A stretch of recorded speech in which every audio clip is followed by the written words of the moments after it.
A huge welcome to everyone. It's great to be back in Brussels, and it's actually the first in-person event we've organised here since pre-pandemic.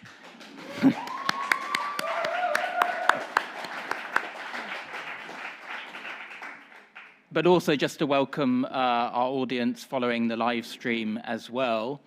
And it's fantastic to see so many familiar faces in the audience, but also new faces. And for those of you who are unfamiliar with us, the European Network on Statelessness, we are a civil society alliance of NGOs, academics, and individual experts committed to addressing statelessness in Europe. We actually celebrate our 10th anniversary this year. And since launching in 2012, we've attracted over 170 members in 41 European countries. Similar to other pan-regional networks such as ECRE and PICUM, we organize our work under three main activity pillars, namely law and policy, capacity building, and thirdly, awareness raising. Given statelessness is an intersectional issue, we try to work on nexus issues. So our priority themes are child rights, anti-discrimination, access to justice, and forced migration, which is, of course, the topic for us today. And working across those priority themes, we try and achieve a multiplier effect through our members in countries across Europe, but also to act as an interlocutor for our members in advocacy towards European institutions such as the EU and the Council of Europe. So, why are we here today? Hopefully you've all seen the agendas in your pack, and I can just give you a quick overview. So after my brief introductory presentation, we're going to have the first panel on how Europe can better protect stateless refugees. We'll then have a coffee break, and then at 4 p.m. we'll have the second panel, from community to action, how stateless change makers and civil society can inspire change. And then I really hope that as many of you as possible can stay for our evening reception event with drinks, canapes, and a film screening to celebrate our 10-year anniversary. So today, I guess, is about both looking back, but more importantly, looking forward, as we really hope that this gathering can really sort of catalyze and galvanize action to improve respect and protection for stateless refugees in Europe. And in that regard, it's so welcome to see not only long-standing members, but also faces of new faces, individuals representing refugee response actors, refugee assisting NGOs, but also from government and regional institutions. And we really hope that today can make a difference, because we know the situation facing stateless refugees in Europe today is very challenging. Firstly, in terms of the numbers, we know from Eurostat that on average, 3% of first-time asylum applicants coming to the EU each year are registered as either stateless or of unknown nationality. And that's maybe not surprising when you consider that many asylum-producing countries have large in-situ stateless populations, such as Syria, Iran, Iraq, Afghanistan, and so on. The problem at the moment is that a failure to identify statelessness creates a sort of a multitude of human rights violations. It can impact on the proper determination of refugee claims. It can frustrate access to family reunification or naturalization for stateless refugees. It can also create a risk of statelessness among the children of migrants and refugees. And even for stateless migrants who are not recognized as refugees, many face protracted and lengthy immigration detention because there is no country to which they can be returned, or they end up in endless limbo without respect for their fundamental rights. And I think the point is that all of this is preventable. And at the moment, it's gaps in law and policy frameworks that mean that these rights violations continue, and also perhaps exacerbated by a lack of awareness and expertise among refugee response actors. So what can we do to fix this? We hope that our Stateless Journeys campaign, which we launched today, will be one way in that we can try and fix some of these problems. And the first thing to say about the campaign is that it's co-designed with stateless changemakers. And by that, I mean people with lived experience from within our network. So we've developed a range of campaign materials, including a series of films, which we've done with our stateless changemakers, in which they convey their perspectives on what needs to change. And we'll watch one of those a bit later.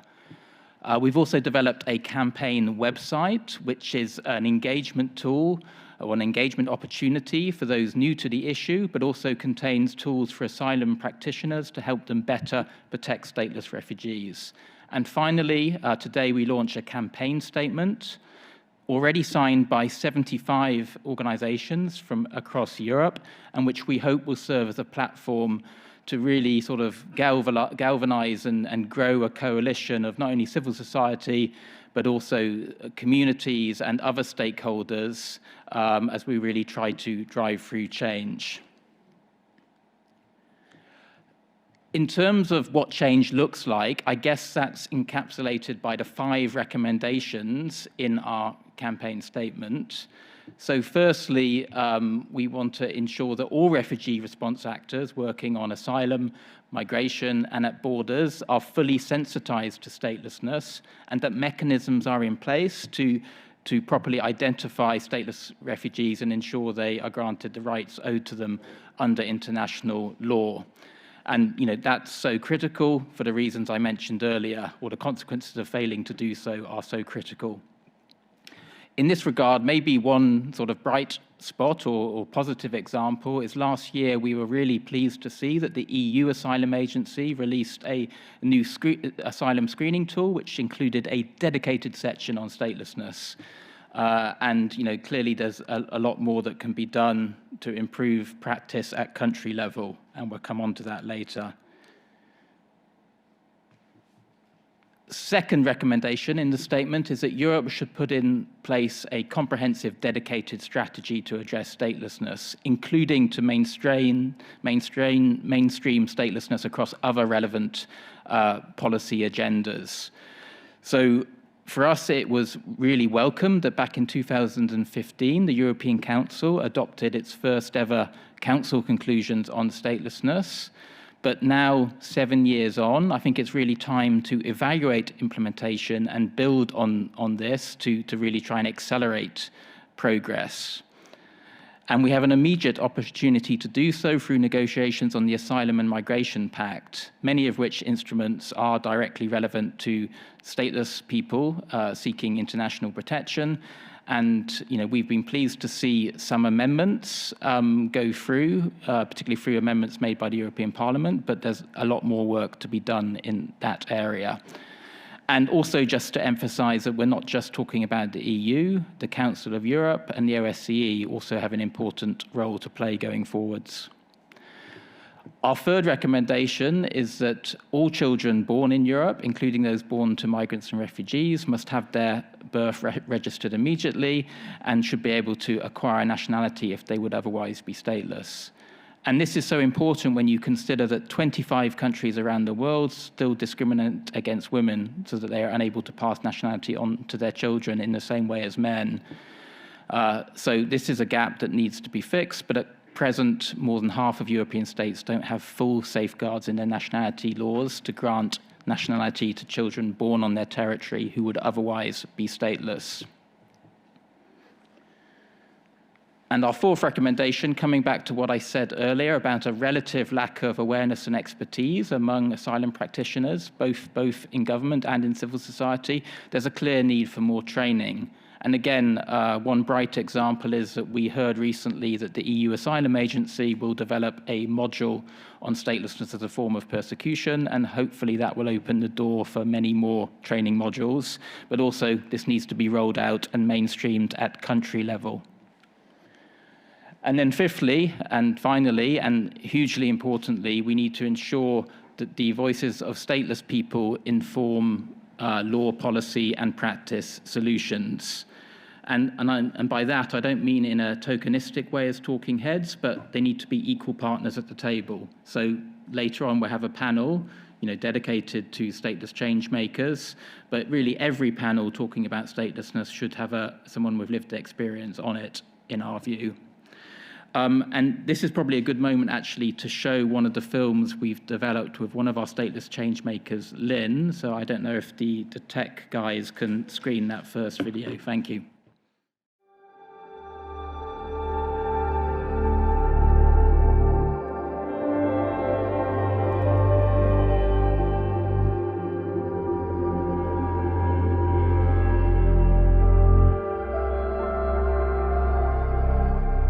People usually describe me as courageous and resilient, but this actually triggers me because I didn't choose to be this way. It was simply a survival skill that I had to learn.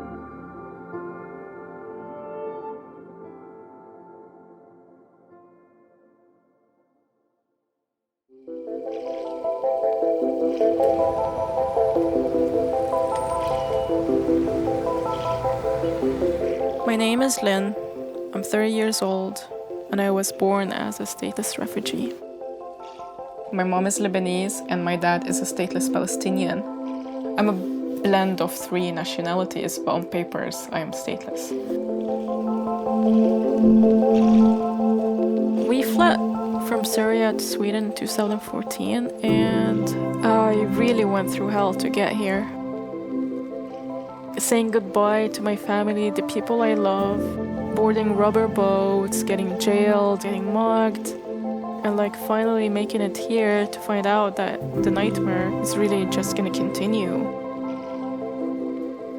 I spent 8 years stuck in a limbo of the asylum process, and in some ways the trauma never really ended.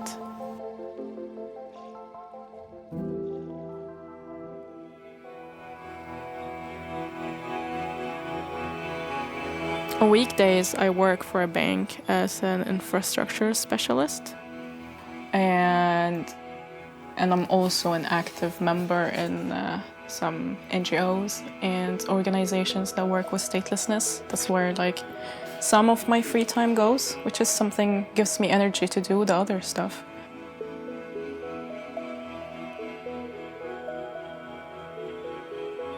In my spare time, I love to go hiking.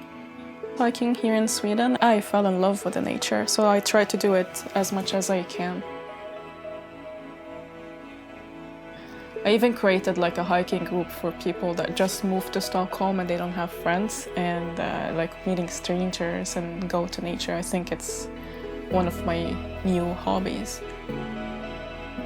I've been an introverted person my whole life until I came here. I feel like maybe I gained the superpower, because you want to survive, so I gained this superpower of becoming a people person. I mean, I was lucky to meet all of these great people.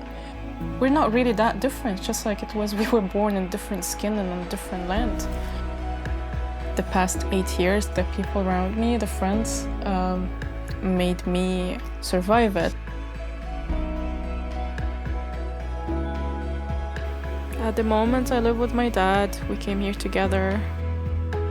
But my mom and 2 other siblings, they're still in Lebanon.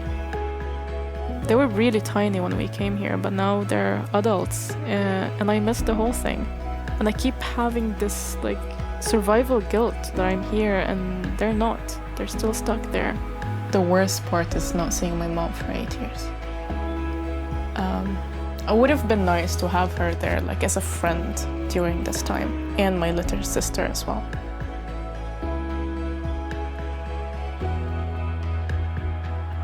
Still, I think I managed to be the person I am today, which is not very bad, I guess.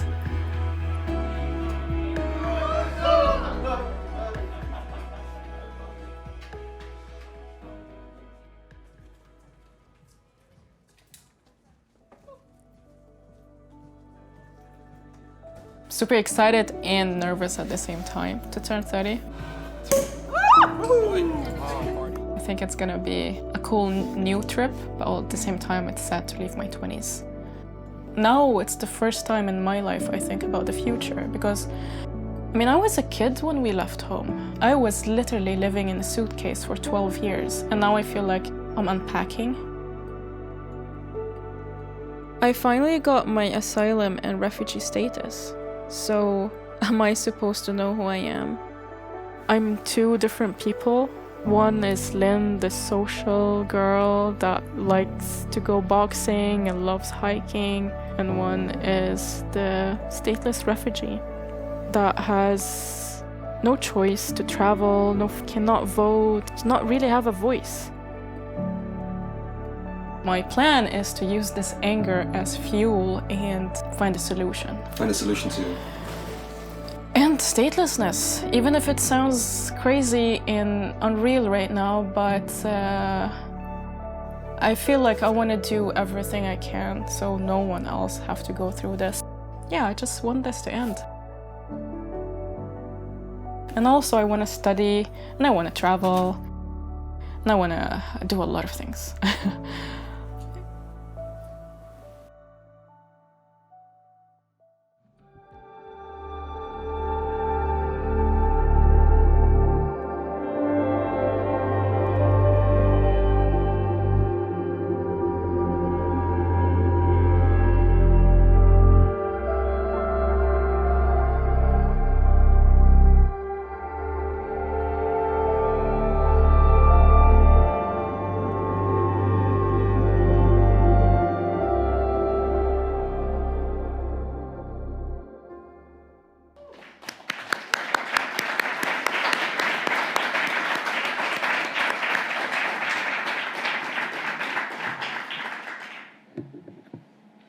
So I think the film speaks to it for itself, so I won't reflect on it, but Lynn will be co-moderating the next panel, so we'll be able to hear from her directly.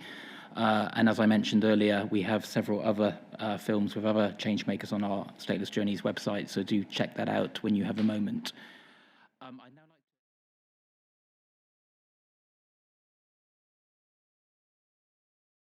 So you can see our speakers on the slide, and I don't want to take too long for introductions, but let me quickly introduce our panelists before we move into what we want to be an interactive conversation. So we have Christiana Bukalu, who's the co-founder of State Free. Christiana has lived experience of statelessness herself, so is well placed to comment on some of the lack of transparency and awareness around the issue. And we're going to hear a little bit from her later about State Free, the organization she co-founded. We're equally delighted to have Marcos Alonso, who's the ambassador representative of Spain to the EU. His diplomatic career stems back to 2000 with many senior appointments, which I won't repeat all of here, but most recently he was Spain's ambassador to Albania. And Gillian Triggs, who I have had the pleasure to know for a while, in fact, since you took up your appointment as UNHCR Assistant High Commissioner for Protection in 2019. Gillian is a public international lawyer who also had many previous positions, but one in particular was President of the Australian Human Rights Commission. And finally, Esther Poffel, who is from the European Commission, DG Home, head of the Asylum Unit. And again, I know you've had a busy schedule to escape from today, so great to have you here too. As I say, we're going to try and do it as a conversation. And sorry, my name again is Chris Nash, Director of the European Network on Statelessness. We're going to try and run this as a panel. And maybe if I could start with you, Gillian, as you've been such a great champion on statelessness issues. And as UNHCR, is the key mandate holder for both refugees and stateless people. Could you tell us a little bit about UNHCR's work on statelessness, including specifically with regard to the protection of stateless refugees? And there should be a mic there, which hopefully is plugged on, if you give it a... Thanks, Gillian. Well, thank you very much, Chris. Wonderful to be with you and to meet my panelists. I look forward to the discussion. Of course, I should really begin by acknowledging that this is the 10th anniversary of the European Network on Statelessness, and we're really delighted from the point of view of the UN Refugee Agency to be part of this celebration and to recognize the depth and the despair that goes with what appears to be an invisible invisible environment of people who do not have a nationality and don't have the documentation they need. So where does the UN Refugee Agency come in? Well, partly, of course, because many people who are stateless are also refugees. And one of the elements is that when you are forced to flee, you typically as a consequence of conflict, but also with other drivers of poverty and inequality and increasingly climate, that exposes the statelessness phenomenon in a way that that doesn't happen in more peaceful times because it just isn't noticed. But people nonetheless live without access to social services, and their lives are extremely difficult without that access to nationality. So that's really where we come in, and the United Nations has given the UN Refugee Agency a particular mandate to manage and report on and monitor the condition of statelessness and, of course, to advocate for the right to nationality. So it's an important part of our work that perhaps not everybody realizes is a critical part of what we do. What has been exciting, I think, has been that the UN Refugee Agency took up the issue of statelessness and did it with a campaign called the I Belong campaign. And that campaign was a very ambitious one, which was to end, you'll be pleased to know this, end statelessness by 2024. Well, of course, we're not going to achieve that outcome. And indeed, there are some contexts in which the numbers of people who are statelessness is actually rising and not declining. But nonetheless, what is critical about the campaign is that it has helped to give visibility, along with the work, of course, of this network and many others. It's given some visibility to the phenomenon of statelessness and helped to develop advocacy to ratify the relevant conventions, to embark on domestic legislation, and to promote the plight of those without documentation. And one of the things that I think has been rather interesting for me is that I wondered when I first joined UNHCR why on earth we would adopt such an extreme proposal. Ending statelessness by 2024 was something that was almost bound to fail. But when I thought about it, I thought, well, in fact, the point is that to end statelessness is doable. It's an easy thing to do. And for some states for whom it's really just a benign neglect, it's actually possible to sign or ratify the relevant conventions and to adopt the relevant laws. In other countries and other cultures, there is a resistance to doing anything at all about it. So that's the other extreme. So it's been an interesting ride, and I think that we've seen some progress. We very much want to focus on documentation, on access to birth registration for children, and we're seeing this particularly in the context of conflict. Most recently, of course, in the context of Ukraine, the war in Ukraine. The number I have is 35,000 stateless people having moved across the borders from Ukraine seeking international protection. And it is, I understand, one of the challenges for the Temporary Protection Directive that if you don't have nationality or you don't have relevant documentation, you do not have access to the Temporary Protection Directive. Now, as a UN Refugee Agency, of course, we are absolutely delighted by such a progressive move so early on in the war to grant and to activate for the first time, I understand, the directive. So we see this as global best practice, and we see it as one of the most positive examples of what can be done. Europe can do it, and we want to see that message in other parts of the world. So, of course, that's our primary message, but we are concerned that in the context of a conflict like Ukraine, it exposes the numbers of people who do not, in fact, have the documentation and do not have nationality. And so we would like a focus on reaching what we believe are hundreds of thousands of people in Europe who have been perhaps invisibly stateless, but we now see a possibility of advocating. We're very concerned in particular about the plight of children, because in conflict generally and globally, and also in the Europe context, where there is conflict, children tend not to be registered, and that creates another generation of young people without without opportunities.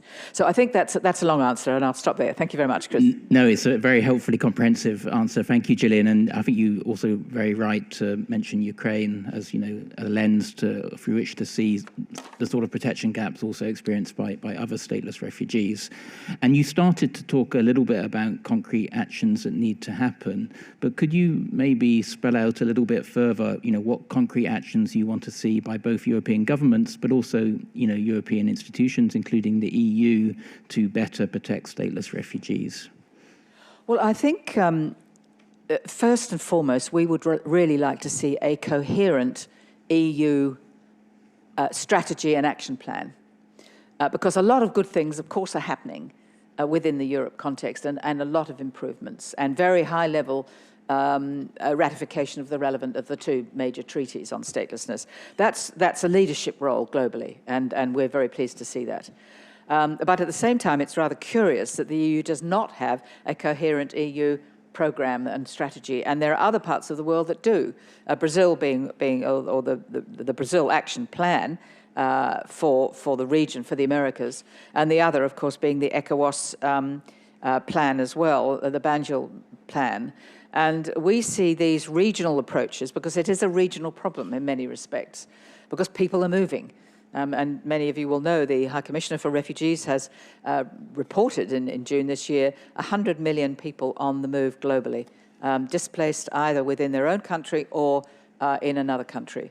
And it is, as I said earlier, this is the context in which statelessness rises, it becomes visible, it becomes really concrete. So we would like to see the EU look at some kind of comprehensive strategy and action plan. The other is we would like to see better mapping of what the position actually is, because of this element of invisibility, we don't really have the accurate statistics that we can have in many other contexts of the work that UNHCR does. So if it were possible to, and of course it would be possible, to map the environment, where pockets of statelessness arise, what needs to be done, the establishment of statelessness determination procedures, followed up by procedures for nationality. I do have one example recently in Africa where a stateless determination procedure had been set up, and it was comprehensive, and we were very pleased to see it as again an example of what can be done. Only to discover that the 30 or so people who'd been through the process were now in a computer system as stateless, but there was no action to give them nationality. And when I saw the Justice Minister and said, well, can you what's the next step? It must be that you ensure nationality. I was told, well, of course they could have nationality, but they had to have a birth certificate. And a birth certificate is the one thing they don't have. So you can see how one goes round and around in circles in some cases. It's not a Europe problem, I don't believe, but one that we're very concerned about. So we very much want to work on those two areas. And I'll finish, if I may, by saying where we go for the future is the global alliance. In other words, we'll get to 2024. We will have a lot to show at the end of it, partly, if I may say so, reflecting the work of the European Network on Statelessness and your personal role, Chris, which has been so fantastic, along with NGOs and other groups that are being set up. But we now need a future beyond that, and that will be the global alliance, and that's going to be a truly global exercise. We need funding for it. It's very important, but it takes us to another level, and it will take us into the future to try to really make this an international movement of ensuring that women can pass on their nationality to their children, that children are registered even during conflict, and that the documentation becomes replicable and available to people in need. So thank you very much. Thank you, Gillian. And having someone with your profile and position talking about the issue at events like this is already a great help. And yes, I'm honoured to be part of the task force to advise on the formation of the new Global Alliance to Eradicate Statelessness, and we actually met in San Remo last week, and we had very productive discussions. And I think, for me, an exciting element is the potential that has to, develop sort of action plans at country level, pledges and sort of time-bound implementation, multi-stakeholder involvement. I think there's real potential with that if the resourcing can be found. And also, if I may slightly abuse my position as moderator to plug our statelessness index in terms of the mapping you described, we do, at ENS, we have developed a statelessness index, which is an online tool which maps law, policy and practice in 30 European countries, and where you can go and see which country has an SDP, what it says. And yeah, anyone who's not seen that, I would recommend that as well, if I may shamelessly plug it. Anyway, enough from me. I very much would like to now bring in Christiana. We've been so excited by the innovation and the energy State Free have brought to the fight to end statelessness. And I guess I wanted to ask you if you could say a few words about State Free, but also, given that it's an online platform for stateless people, could you tell us a little bit about what you hear from stateless people about the issues they face and what protection and support they need? Thank you. Thank you, and hi, first of all, everyone, and I'm very happy to be part of this panel today. Yes, so to your question, first part about State Free. So we are a non-governmental organization. We are based in Germany, and the first organization that is based in Germany and is fully committed, wholeheartedly committed to focus on statelessness. And we aim to empower stateless people, and we do this by, for one, creating community with stateless people, meaning community that can be online but also offline. The second part is increasing visibility but also transforming how visibility is created around the topic of statelessness. So which visual narratives are we using to describe a stateless person or the stateless community? And then the third part is equal rights, meaning that we are fighting for equal rights for stateless people, and that is where our political advocacy lies in. And obviously the motivation to found State Free stems from my own personal experience with statelessness. So I've been very much confronted with the lack of transparency and lack of knowledge about statelessness, especially as a person who is in situ stateless and was born as a stateless person. And as our community kind of spans from the online to obviously also the offline world, there are certain patterns that you notice in what people complain about and the issues they face and the challenges they face. For one, definitely the lack of knowledge when it comes to local authorities and clerks, meaning that they have the burden to educate people on their situation. And that is only if the person itself, that is stateless, also has the vocabulary to even talk about their situation. With that comes this lack of sufficient legal consultation. So then at least having somebody to support you. Statelessness is a very complex issue, at least if it also affects the individual. So having to navigate through that sometimes is like a legal minefield in some sense. So not having enough consultation to help you through that situation is very hard. And then there is this problem that in the end, those limitations lead to a situation in which people are then also forced to educate people on their statelessness, meaning there is no recognition of their status. So there is a lack of the statelessness determination process in many countries. And then that means that they're confronted with this burden of having to prove their statelessness and having to prove why they're stateless and also the reasons for their statelessness. And all of these situations lead to a situation in which they have limited access to what they would need. What they would need would be asylum, a residence permit. So they need a regularized stay. As a newcomer, they want to come to a country and then be able to actually unfold their potential, be able to actually join the society they have then joined in a way that is comfortable to them. So there is a lack of safety for them, there's a lack of an institution to go to, and then there is a lack of vision of the future, because as there is no true path, it's hard to understand how, if I am not able to get my statelessness recognized, how will I then be able to at some point actually get a nationality? So it is a very frustrating situation for stateless people, and what they would actually need is, as Julian also mentioned, the coherence. It's not even coherent in the countries. From time to time, there are situations in which people have completely different situations with a clerk that is in one city compared to a clerk that is in another city. So even being aware of this discrepancy would also be something that needs to be solved. Thanks, Christiana. And I think that gives us a really good insight into some of those challenges.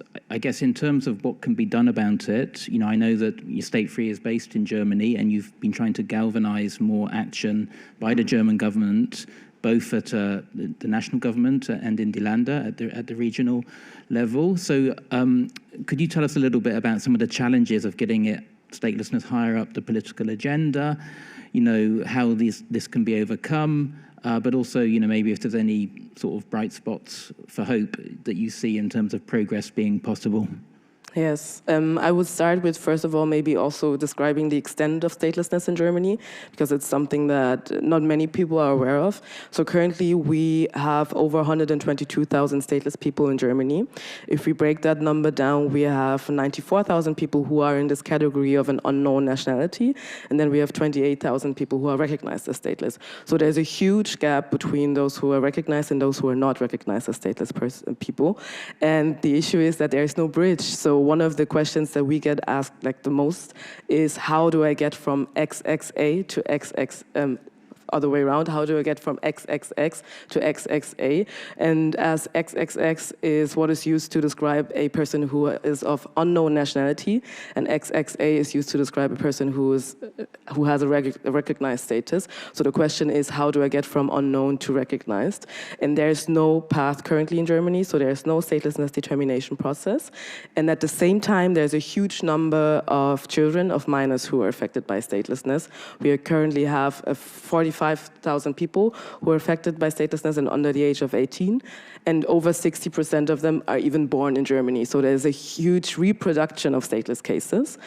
And one of the barriers in terms of how do we get more awareness on the policy level is definitely the lack of knowledge. So we started our advocacy at the beginning of this year, so it's still we feel pretty young in this area, and we were able to get into conversations with different members of parliament. We also have a new government since last year, September. And the first thing that we always notice is that there is this lack of knowledge, and you need to know about the issue before you can create this will of even changing something. But that, on the other hand, was also something that was kind of a bright spot. So we have been in collaboration with those members of parliament. We have been able to educate them on the current situation. And we also learned that there is interest, at least in Germany currently, to actually solve the issue. We were able to identify this one lever and leverage, which is that the new government has committed to actually transform current nationality law. So we will now use this as a way to then actually think about how can we now make sure that stateless people are included and get presented a path out of their statelessness. And that's also something I would recommend for other countries too.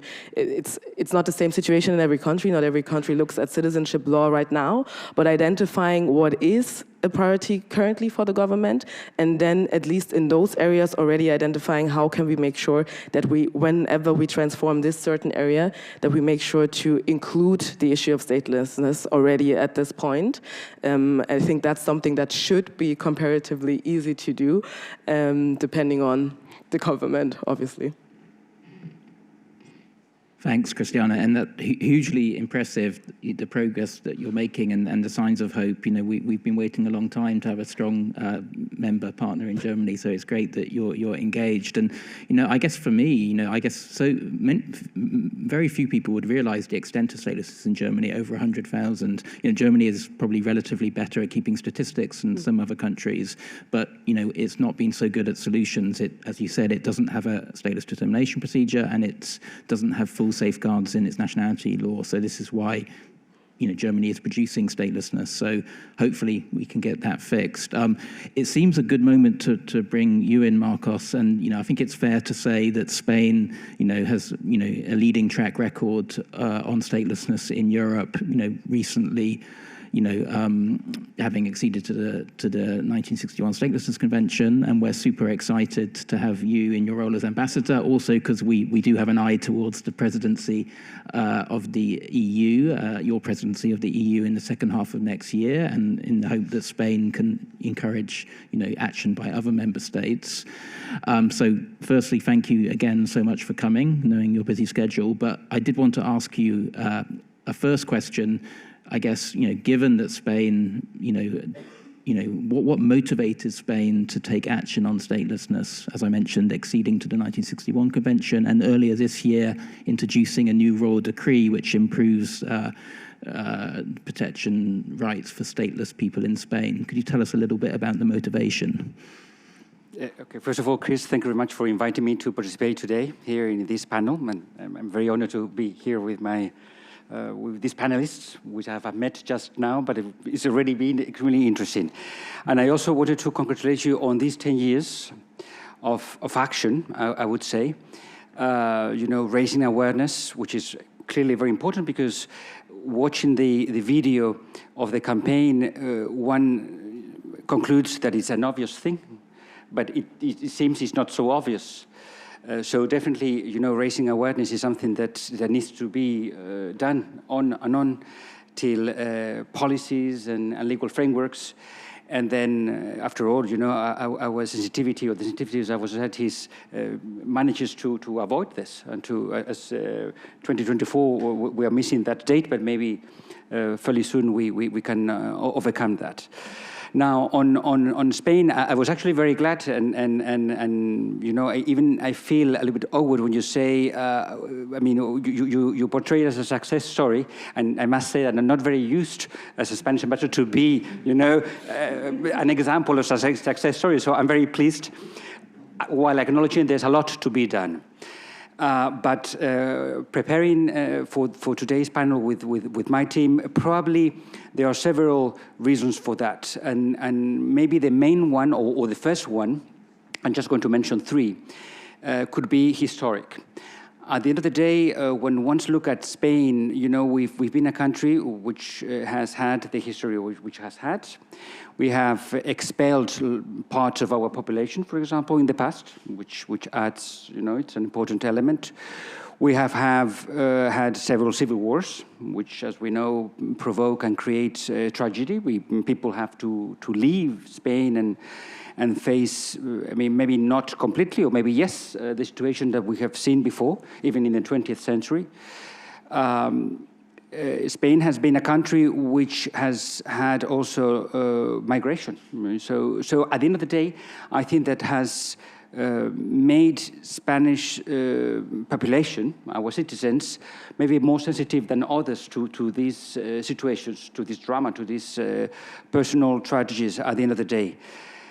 Maybe that's also the reason why we have actually now still quite dynamic civil society organizations when it comes to its statelessness and refugees and asylum and migration-related issues, which keep not only our policymakers but also the society at large more sensitized. I think that's the word I learned today, sensitized towards these issues. And I think that helps, that probably for large part of the population, either what we saw today that they are lacking, either they think that they have it, that's not a problem, or they make them more sensitive to actually solve that. So that would be, from my point of view, that's the first element, which also goes back to history, recent history. Just one example. Our Constitution was approved in 1978. Not so long ago, after all. Just before that, we actually signed some of those conventions that you mentioned. So that shows that, that train tracks also, already some years ago. The second element would be that Spain, after all, is a true believer in multilateralism.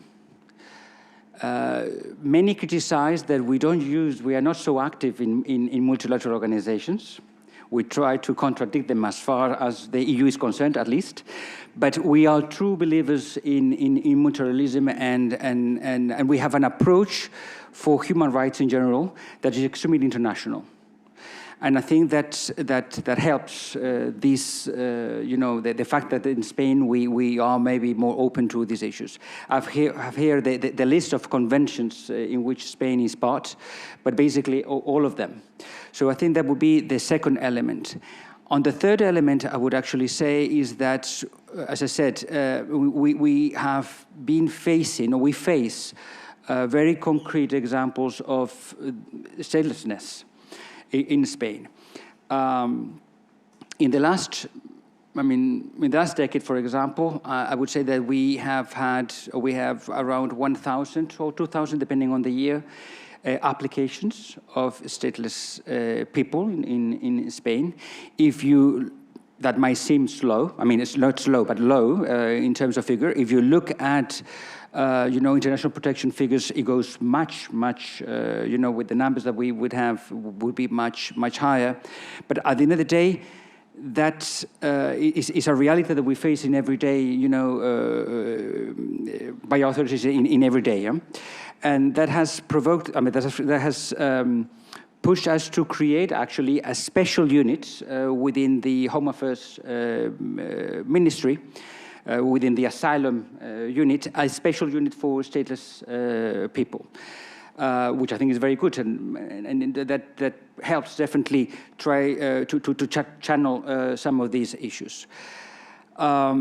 We have applied also definitely the temporary protection directive since the very beginning, and we have tried to enlarge it as much as possible in Spain to even people who or Ukrainians or people who were living in Ukraine before the date that this temporary protection directive was supposed to be to be applied. I have many figures here, but I don't have figures on Ukraine. But being Spain quite far away from Ukraine, actually is the number is quite high of refugees from Ukraine that we have received. We already had a large, the Ukrainian community was actually quite large in Spain.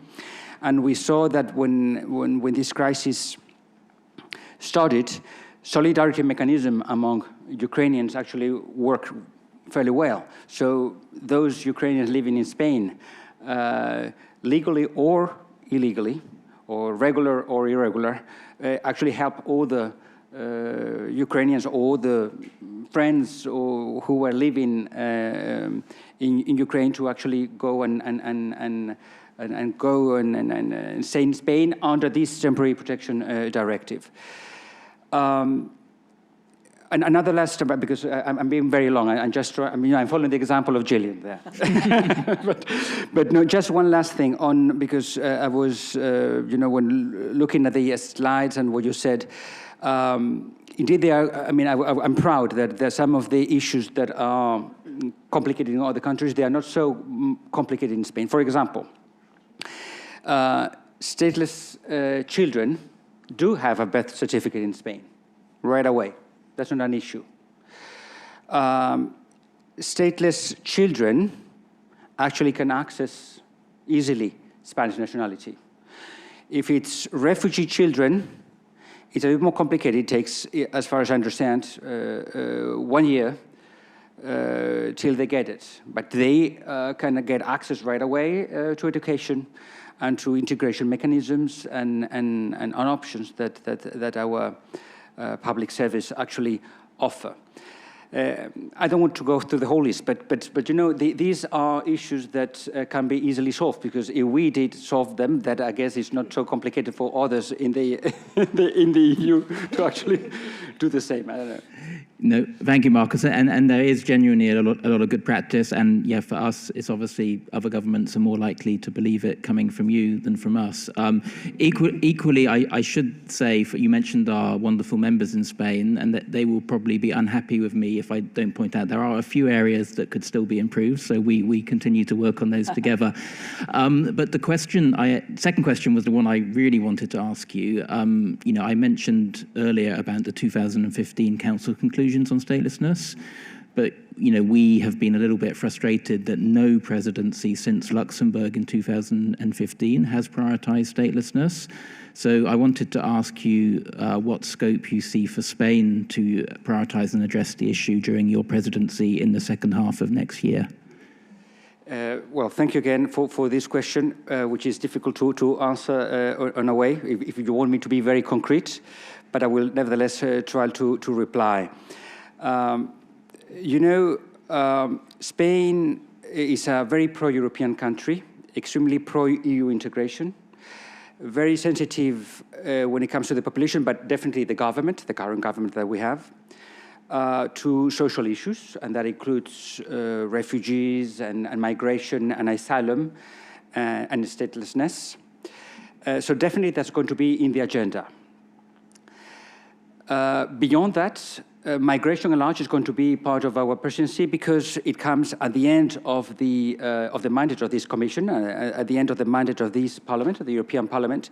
And as we know, there are many files, many legislative files, maybe not on statelessness, but on migration at large. And statelessness, at the end of the day, is quite horizontal. So they are there on a way or another that we are supposed to finish and deliver a result before the end of this this mandate, in this legislature.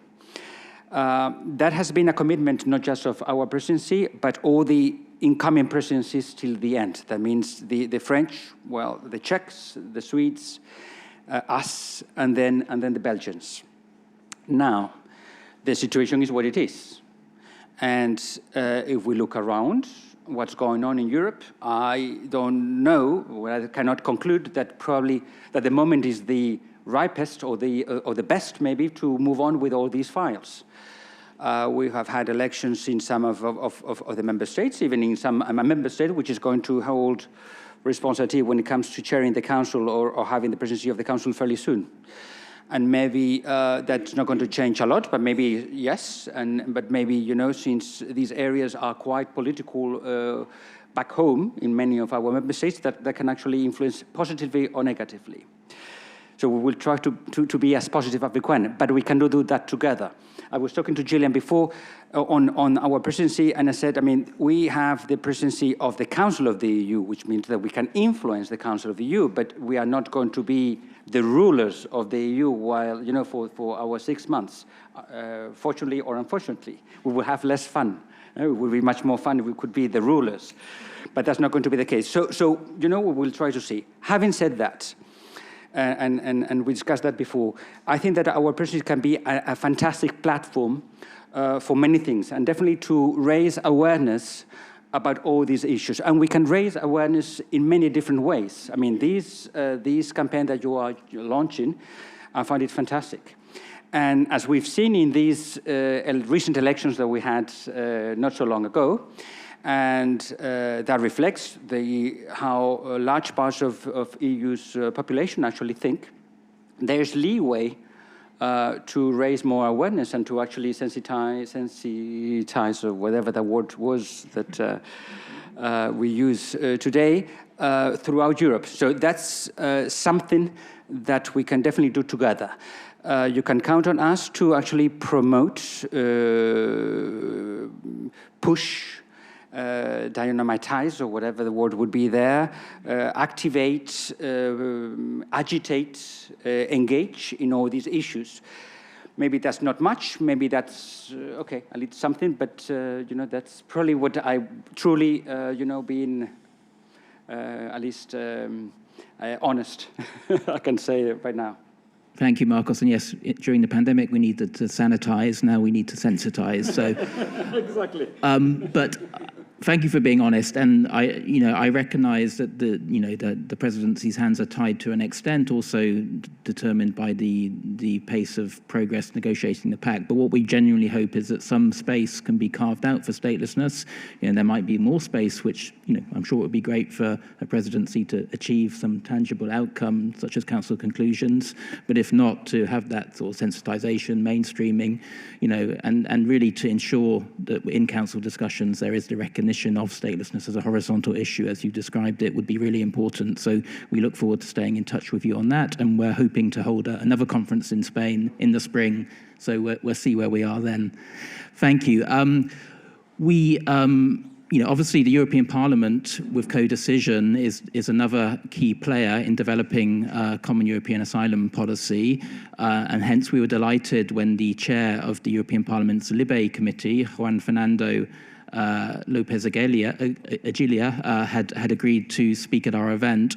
Unfortunately, he has had to, speak at coordinate a Libe coordinators meeting happening right at this time. So he cannot be with us here today, but he has provided us with a short video address, and we asked him in the video address to tell us, what the European Parliament has already done on statelessness and what more it can do in the future to address this fundamental human rights issue. So if the tech guys could show the second video, thanks. Good afternoon. It is my pleasure to address you in this gathering, in this Stateless Persons Journey campaign. I appreciate that you are there and you have me on board, because to be a stateless person, it means that you lack every right. It's got to do for rights, it's got to do with fundamental rights, it's got to do with values, it's got to do with the whole thing of values of freedom, democracy, equality, rule of law, and respect of rights, which are the core issues for the European Union. Those denied access to nationality, when the EU are, by extension, denied the possibility to contribute as EU citizens. So aware of this most important issue, and alerted by citizens and organizations such as the European Network of Statelessness, the European Parliament has taken action. And yes, we can still do more.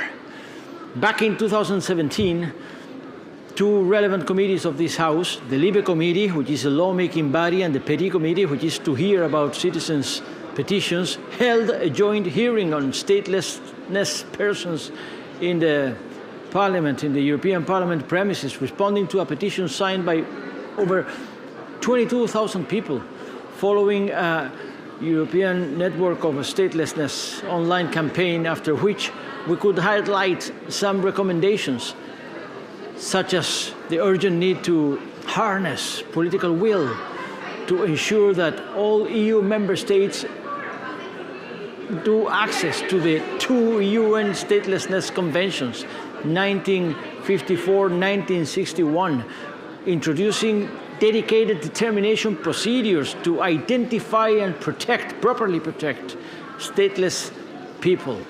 Also the need for all EU institutions, including this European Parliament, to fully integrate the protection of stateless people and prevent statelessness into the EU asylum acquis, the strategy on children's rights, and all frameworks against all forms of discrimination. There is another important action taken by the European Parliament so far on statelessness: the response to the war launched by Putin, this war of aggression against Ukraine. Just April this year, 2022, the European Parliament adopted the most important resolution on EU protection of children and young people fleeing the war in Ukraine, which included a number of relevant references to childhood statelessness. The resolution was adopted in the plenary by a vast majority, 501 votes against 3. The final text of the resolution took on board many of the important recommendations made by the European Network on Statelessness and its members, including signposting to information on the stateless population in Ukraine and flagging obstacles to birth registration. But the resolution also calls on all EU member states not to discriminate against any child on the grounds of nationality status, recommending that child protection officers and officials work at the border most accurately to identify and properly record a child's nationality, every child's nationality, statelessness or not, and that all the disaggregated data, including on statelessness, is properly collected, and that member states ensure that a guardian is appointed to all unaccompanied minors and accompanied children upon arrival, regardless of their nationality or immigration status. But while the war in Ukraine has actually been a spotlight for the particular protection needs for forcibly displaced stateless people, there are also many other kinds of stateless refugees fleeing from other conflicts that have been ignored for all too long. We have been fighting to compensate that unfairness. And that is a problem, as we know from Eurostat data, that on average, around 3% of asylum seekers and asylum applicants to the EU each year are actually stateless people. And the true figure is probably much higher, given the lack of tools to properly identify and record statelessness at European borders. So currently, many stateless refugees and migrants are wrongly assigned a nationality by officials based on perhaps the country of origin or the language they speak. But many asylum seekers come from countries where gender discrimination laws, protracted displacement mean that they have lost or never acquired any nationality at all. And that include people from Syria, Lebanon, Palestine, and regions that once belonged to the extinct Soviet Union, among others. But whether someone is stateless or not makes an impact on asylum decision making, also on nationality rights of the children, access to related procedures like family reunification or resettlement, including the possibility of return. So it's of critical importance to improve identification, recording of statelessness, referral to appropriate determination procedures, and measures to support integration and inclusion. That would help to end the cycles of criminalization, detention, and all sorts of unfair treatment and injustice that many stateless people in Europe face today. But we're urging the realization of the rights that stateless people, including particularly children and accompanied minors, are already entitled not only under international law in general, but also under EU law, Charter of Fundamental Rights, which is meant in this regard precisely to protect human beings that are not European citizens. That is actually the meaning and the power of the European Charter of Fundamental Rights, which is universal in its scope. Hence, it was disappointing that it was presented back in 2019, the new Pact on Asylum and Migration, the so-called new Migration and Asylum Pact, making no mention on the rights of stateless people, not providing any further clarity or how to properly protect stateless people. That, despite the mentions that have been made by the European Parliament, its resolutions, and the doctrine that we have built up throughout the years here, from 2015 onwards. So this only shows that whether someone is stateless impacts on their migration journey in many diverse ways is to be addressed by all of the European institutions, including this European Parliament, with the occasion of the legislative procedure which is underway to bring about this new Pact on Migration and Asylum. The European Parliament is already finding ways to address this gap through the amending procedure and has come up with amendments throughout each of the individual files belonging to the Migration and Asylum Pact instruments that are currently being negotiating, first within the Libe Committee, hopefully soon with the Council through the trilogues.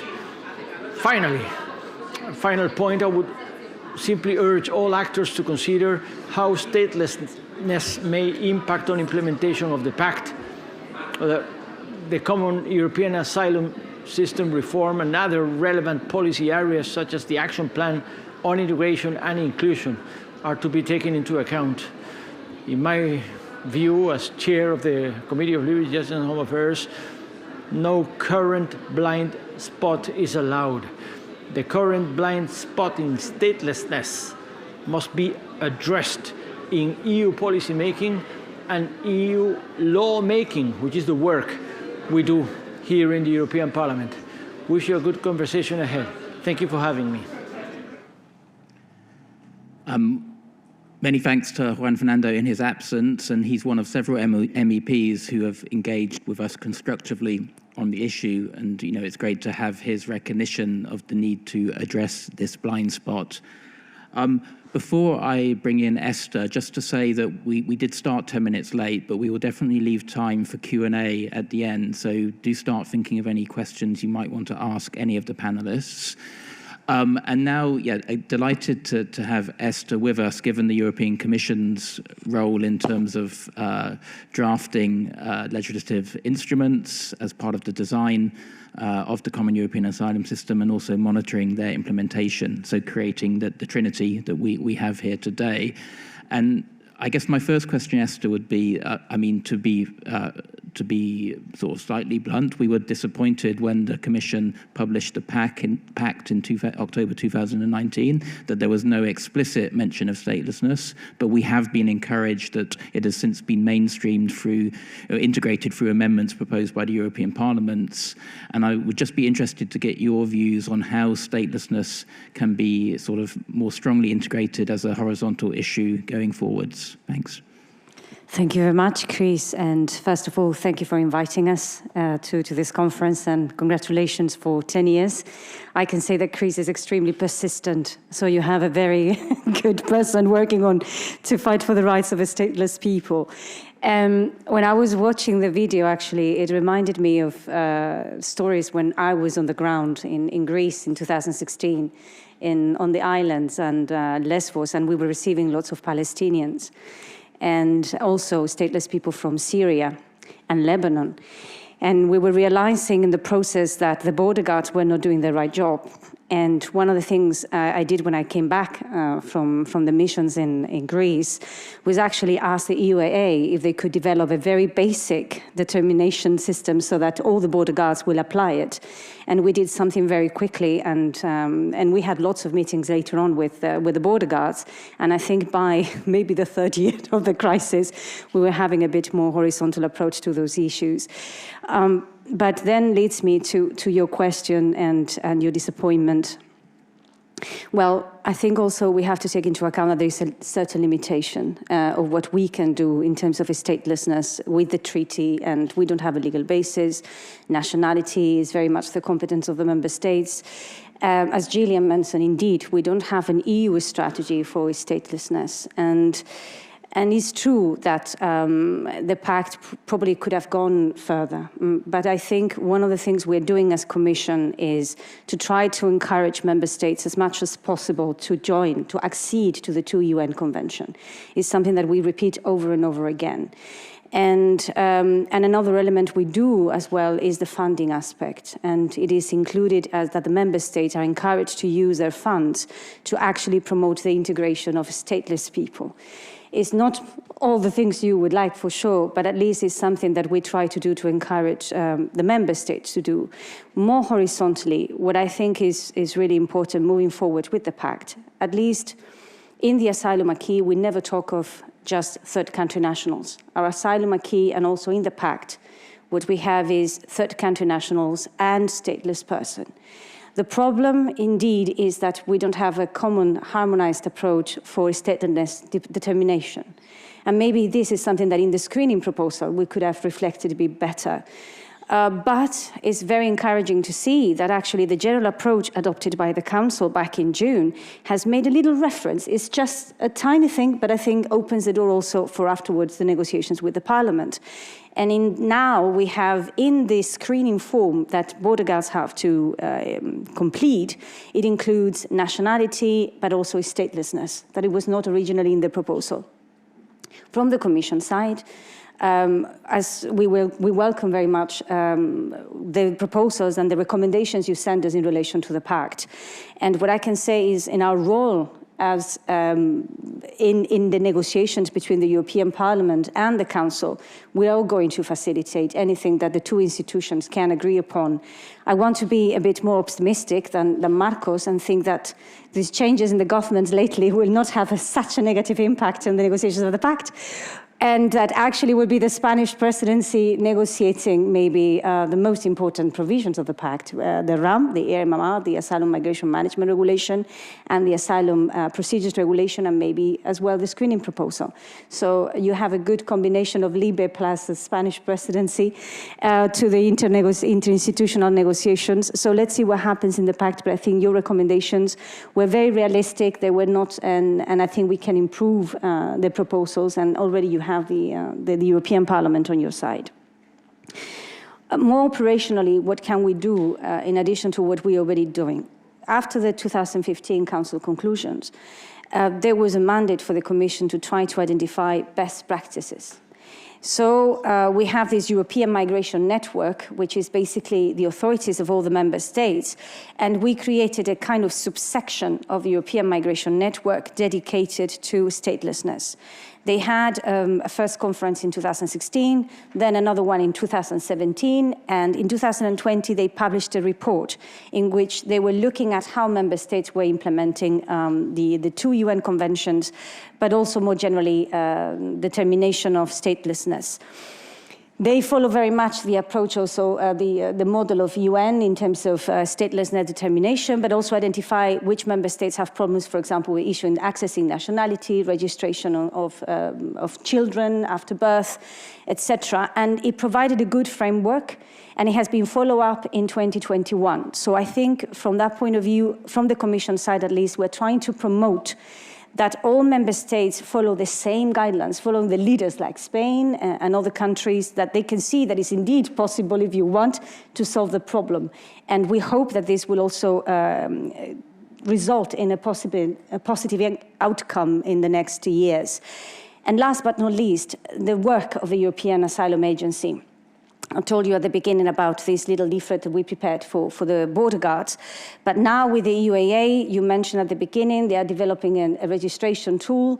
We are also working with them on the trainings that are going to be given to border guards and asylum authorities in relation to statelessness. So if we implement all these measures, we think at a horizontal level we'll be better equipped as a union to deal with the challenge of statelessness and to promote that stateless persons in Europe have access to their rights. Thanks, Esther. And there are better, probably, EU lawyers than me among the audience who might have questions around the legal competence, and I don't want to take up time by discussing that, but very much taken your points about potential through EUAA. We certainly see that. And with regard to the 2015 Council conclusions and the EMN statelessness platform, we wonder whether there's an opportunity to maybe evaluate the progress and see whether there's more resourcing needed to take that forward. I'm not denying no action's been taken, but maybe that needs to be accelerated in our view. But thank you for such a comprehensive answer, and very interesting what you say about your experience in Greece, and that's a very good illustration of how this is a real issue for stateless refugees arriving at those borders. My second and final question was going to be around Ukraine.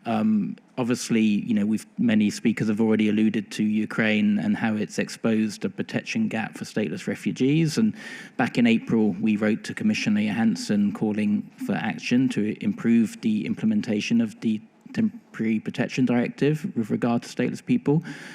In her response to us, Commissioner Johansson, she explicitly committed to continue to encourage states to take account of the interests of stateless people, as well as to make sure that this would be discussed in platforms, discussing implementation of the Temporary Protection Directive. Could you just update us on what concrete action has been taken since then? So, well, first, just to remind, as is mentioned before, that actually the Council implementing the decision refers to a stateless. There's two differences. One is the stateless has refugee status back in Ukraine, or if Ukraine was the habitual place of residence so if they have a permanent residence permit. And we had encouraged all member states to consider that actually stateless people don't have a country to come back. So we would like them to extend as much as possible the scope of the Temporary Protection Directive, and we see some member states doing so. But more concretely, we did first, we were receiving some reports about discrimination at the border, so we have done several of fact-finding missions on the ground with some of the frontline member states, and we had conversations with them about statelessness. Not to be very frank, there were all the issues related to Romani people, and Roma people was a specific focus, particularly the first weeks of the war, to make sure that they would have proper access to the EU territory, but also access to rights. So we were discussing very much with the member states at the front line to try to identify this problem.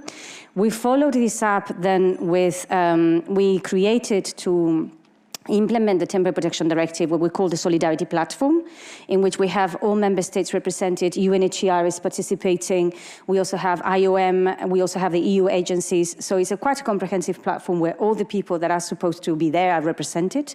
We also have it sometimes with NGOs. And there we raised the issue of statelessness. It was in May. And we explained again how important it is that, of course, we have the issue of documentation. During negotiations, and Marcos can say it was very important that the whole process to grant temporary protection was going to be very fast, so that there would be no questions mark. But anyway, we were raising with the member states that they had to be flexible when it comes to statelessness, and to engage with the Ukrainian authorities. So we dedicated a specific session on the Solidarity Platform to this point, together with the colleagues of another DG, which is actually the main DG dealing with statelessness, which is DG Justice. And after that, what we did is that we started doing an assessment of how member states are implementing the TPD, Temporary Protection Directive. And we started, and this was with the resources of my unit, it was not externalized, nothing. So it was really the colleagues in the spare time just trying to see the legislation in place. You know, the Council implemented decision is directly applicable. So, but many member states have adopted implementing rules. In Spain, for example, there have been several ministerial decisions, etc. So we were trying to see how these issues were being addressed at national level. We finished the first evaluation. We also looked into how stateless were being dealt with at national level.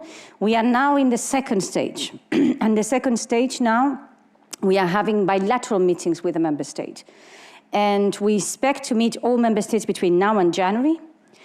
I don't know when Spain is coming. I think it's in 3 weeks or something. And one of the questions we asked them is about how you deal with stateless persons and how you deal particularly with the fact that if a person is undocumented, if he had a permanent residence permit, how you assess the issue of safe and durable conditions for return. And we are also asking member states for statistics. So how many stateless, not only stateless, because we focus on third country nationals and stateless persons. So we ask systematically these questions to member states. We are at the beginning of the process, but we hope that by the end we will manage to do it. And another point that we are doing as well is with the Temporary Protection Platform. And this is actually one of your recommendations as well that you sent to us. And in the Temporary Protection Platform, so this is a platform where all member states include how many people they have registered, but we have developed it on the basis that we will be able to identify nationality, and statelessness is one of them. For the time being, we focus very much on the accuracy of the data. And now we are starting with the statistics. And one of the points is on statelessness. So we're going back to the member states to try to get accurate data, because not even the data on Eurostat is really good. So we hope that in 2-3 months we will have some data. I don't think it's going to be the solution for everything, but it will provide data. And last but not least, one thing that is also important, in the context of a conflict, and this has been repeated by everybody, but this is something that we're also asking systematically member states, is children. So stateless children, and you know as well, we have our child strategy.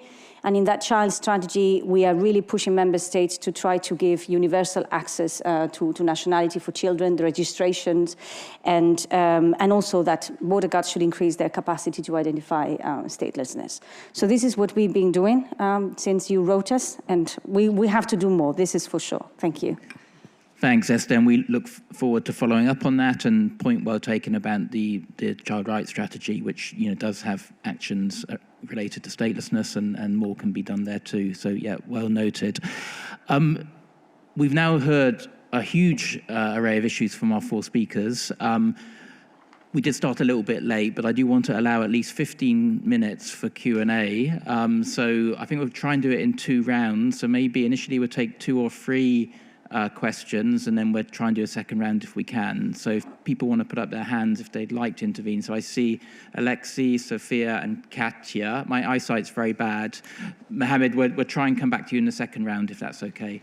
Maybe if Sophia, yes, there's the microphone. Great. Thank you very much.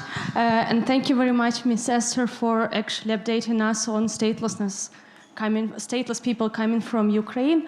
I'm coming from Ukraine, and I work with stateless population in Ukraine right now. And it's probably not a question, actually, but just a comment to follow up on what you have said. And to explain a little bit more in details who are stateless we are working in Ukraine, except those who are stateless refugees coming to Ukraine. But most of the biggest part of population, stateless population in Ukraine, are those who are in situ and those who are undocumented. So basically they don't have any permanent residence permit, which is allowed under temporary protection directive. They lack any documents at all. Either they have probably just birth certificate or USSR passport, or they had a USSR passport. We have now a statelessness determination procedure. It's working since last May, so it's just very short period of time. So there are only very small amount of people who were recognized as stateless in Ukraine, and they just received the temporary residence permit, which, as usual, foreigner coming to Ukraine. So it doesn't show any direct link to Ukraine by itself, but people living in Ukraine for like 20, 30, 40 years already. So if you can also note this while talking to other EU member states, because it's really important for those people to be protected under this directive as well. Thank you. Thanks, Sophia. And then I think Alexei also had his... Thank you. My name is Alexei Zivashuk. I'm with Alpatreat Network, but I'm also an associate member with ENS. So Alpatreat Network is mostly made up of people with lived experience of statelessness who are working hard to resolve statelessness. And one of the problems in our line of work is this gap between the affected community and those trying to help us, whether it's international organizations, cooperative governments, UN agencies. And this gap is not just a detriment to the stateless people, it's also a detriment to the line of work, to the quality of work of these different organizations and governments. So my question is, what could you say to the people affected, the stateless people affected by statelessness, in terms of how you plan to involve them in your work? Thanks, Alexei. And finally, I think it was Katya.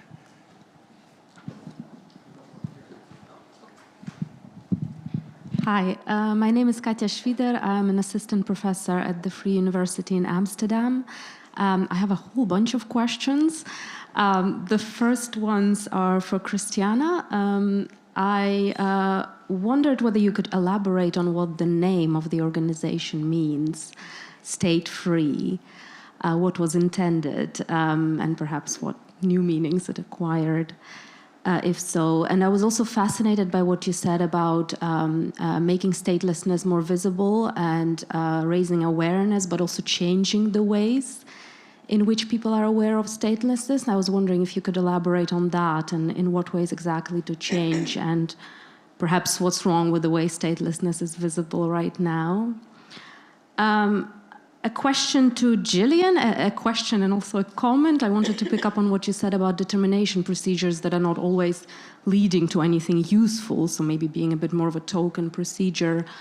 You mentioned that there is a state in Africa that has such a procedure. I was wondering whether you know which one, whether you can mention that, because I haven't heard of that case yet, and I'm curious. But also to mention that the Netherlands is now working on a statelessness determination procedure, which is at risk of becoming this type of procedure as well, a procedure that doesn't have a lot of useful follow-ups or no rights for people who would be determined as stateless, and also no clear pathway towards citizenship. So if UNHCR has expressed criticism in that other case, perhaps I would like to encourage UNHCR to also express that criticism toward the Netherlands as well. That is where in Parliament there is such a proposal now, and we are very close to actually having that legislation passed. And my last question/comment is for Esther. To pick up on the competence issue, the EU competence in legislating on statelessness. So as we all know, statelessness has these two sides to being addressed. There is the side of prevention and elimination of statelessness, which very much happens in the domain of nationality law, where EU obviously doesn't have competence. But there is a side of protection and identification as well, which happens in the domain of migration law, where the EU does have competence, where it shares competence with member states and has extensively legislated already. So I'm wondering, whether that limitation indeed exists in the protection and identification. Can the EU legislate, have a directive on identification of stateless persons and regulation of the migration status of stateless persons? I can see how there can be perhaps political limitations, but I don't quite see legal treaty limitations to that competence. If you could elaborate on that. Thank you very much. Thanks, Katja. So I can see a hand up, but unless it's directly linked to the last points, we can come back and do a second round, if you like. So, I can't even see who it is from here, but yeah, it's okay. Okay, great. Okay, well, Katja has cheated by asking 5 excellent questions, so she's keeping you busy. But I noticed that Alexi's question was aimed at everyone, and there were questions, from Katja targeted at different panelists, and I think Sophia's question was predominantly for Esther, but perhaps also for Marcus. So what I would propose is if we can go in order and you take the questions, all of them at once. So Esther, if you wouldn't mind, could you go first? Thank you. It's nice to be in a panel where it's not only questions for the Commission, because it's always happened that it ends up monopolizing the whole thing. Yes, indeed. Identification, I think that, and this is what I also told Chris, I think we probably lost an opportunity when we presented the screening proposal to do something a bit more in detail about stateless and determination procedure. I think it's something that could have been developed a bit more in the screening proposal. I think the co-legislators, they always improve our proposals. So I will pass now on to the, where is Mrs. Sipel, is not Mr. Lopez Aguilar, that is in charge of the screening proposal. So I'm sure that Sipel will be very welcoming to some of these recommendations. And when it comes to protection as such, I think that's much more complicated. Because when you go into the asylum side, at the end of the day, we have the criteria we have, and they have to be applied by the authorities of the member states. What it's possible, and this is EUAA, they have now systematically on their annual asylum report a specific chapter on the statelessness. And what is the situation, and who's getting refugee status, and who is getting subsidiary protection. And these allow us also to address divergences, which I think is very important, and this is something we can work on.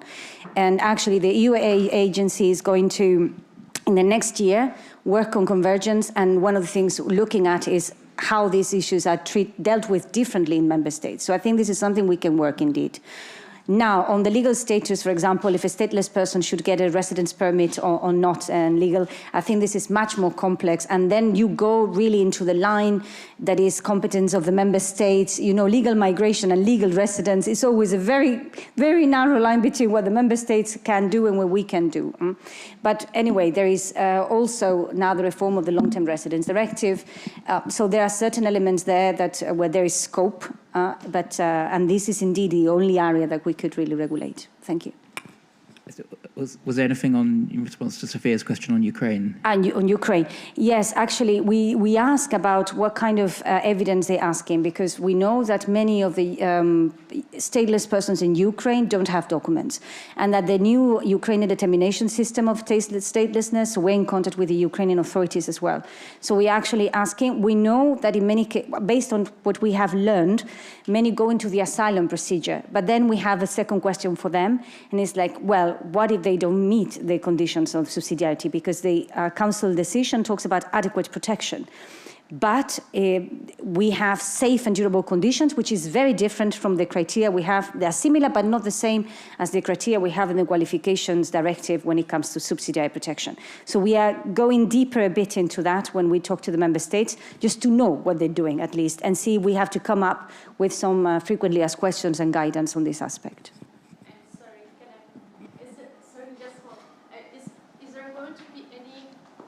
Like report to read what's on based on those, or it's just... I have no idea, okay, to be honest. I hope not, just because it would be for my unit to do, and we have enough. But there will be some kind of communication for sure, at least in the context of the Solidarity Platform. This is for sure. And as we move on to Gillian, just a reminder also of Alexi's question, which was for all panelists, about the role involving stateless people. Yes, in fact, I was going to start with Alex's question, because it's very much our strategic objective to ensure that we have the voice of people who are refugees and those who are stateless or internally displaced in their own country. So we're working a lot harder in making sure that they're the front speaker and not people like me coming in speaking for them. So the High Commissioner is absolutely determined on this, and we should stay in contact, because your voice is very important. On the issue of the directive and stateless people coming into the European region, we've had an expert answer to that. But we are doing our own evaluation of the extent to which the directive is being implemented in practice, and that is showing up some discrepancies. But I think that one of the purposes of our evaluations is to work then to meet those gaps, and I'm sure that will happen. Because it's not deliberate. I don't think it's any sort of intent. It's just something that's happening in terms of. But we find that, of course, in all over the world, the blockages and of one kind or another that are not intended in any way, but which have a huge impact on preventing access to whatever the social inclusion measure might be. To come to your questions, I knew when I said it that if I said an African nation, somebody would say, which African nation? So I won't mention the African nation, partly because they're now working very hard to find some solutions, which is that, birth certificates are not available for so many of the people. So now they're looking a little more imaginatively at affidavit evidence from others who can attest to the fact that they came from a particular village or a school teacher or whatever. So, and remote technologies are helping a little bit with this. But what I can say is that we are very keen to ensure that those countries that have established these status determination procedures follow up rapidly with a pathway to full citizenship if possible. So we understand your point. Thank you very much indeed. Okay, thank you. Unfortunately, to some of the questions, the more concrete questions, I don't think I have the knowledge to actually reply, but I do want to build upon Katya's comments or questions, and to share with you a couple of reflections, which is what the treaties allow or do not allow, and what can be done at EU level and cannot be done at EU level. And I think the conclusion that experience shows us is that things are not as easy as they seem. And the treaties allow for much more than it seems. I mean, the most recent case, and we've often talked about that, was during the pandemic, the COVID crisis. I don't think anyone would have said that there was a big legal basis when it comes to health issues, for example. Yesterday, I was even in a meeting where someone told me that at a certain moment there was some discussion about suppressing DigiSanté because there's nothing to do at the EU level because the treaties do not allow. And then we saw later on that actually there was things that could be done, which are not minor things. And I connect that with what can be done at EU level and not at EU level. And talking about something which we are discussing and negotiating right now, which is the pact, the Migration and Asylum Pact. And we see that, and I want to be a little bit provocative there as well, we see that for some member states, it seems that more things can be done at EU level when it comes to responsibility than when it comes to solidarity, for example. So I think you have a point that things can be done if the mindset is ripe. And in order to have that mindset, what you do is actually extremely useful and helpful to mobilize things in the good direction, which is always the direction that we all want.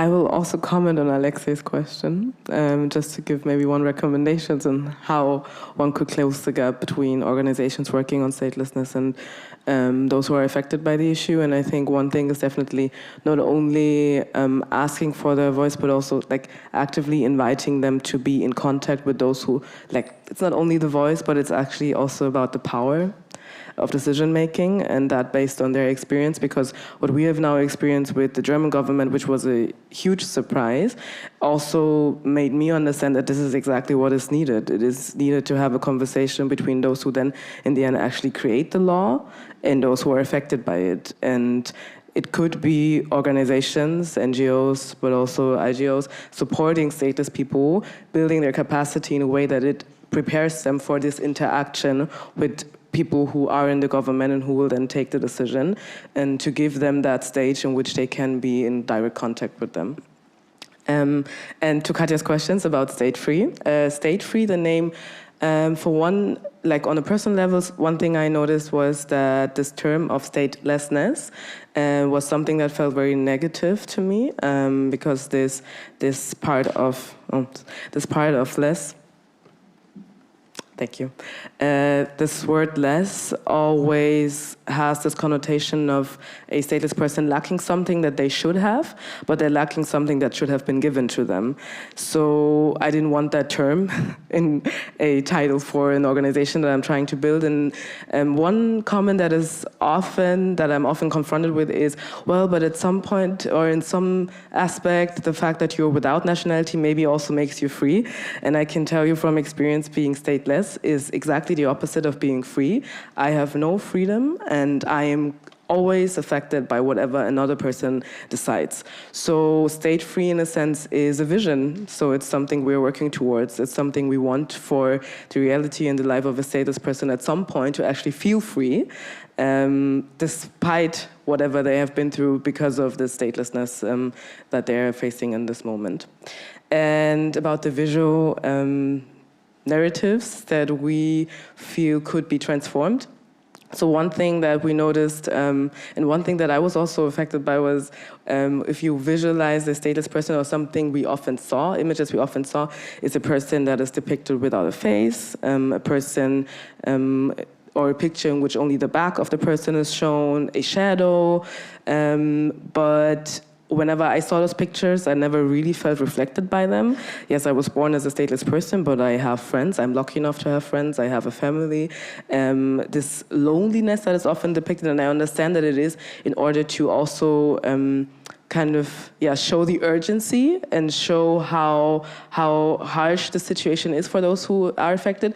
But what it also creates is this discrepancy in terms of how powerless a person is looked at, and then how much agency is given to a person to actually solve their own situation, or maybe to at least be centered in the conversation that concerns them. So what we at least try to do is, for one, not being invisible. So me, myself, when I started State Free, I started with a picture that only showed half of my face because I was ashamed of it. And then I was like, well, we want to empower stateless people, so how would I empower them if I don't even want to show my own face? So we stopped that, and I'm now showing my face.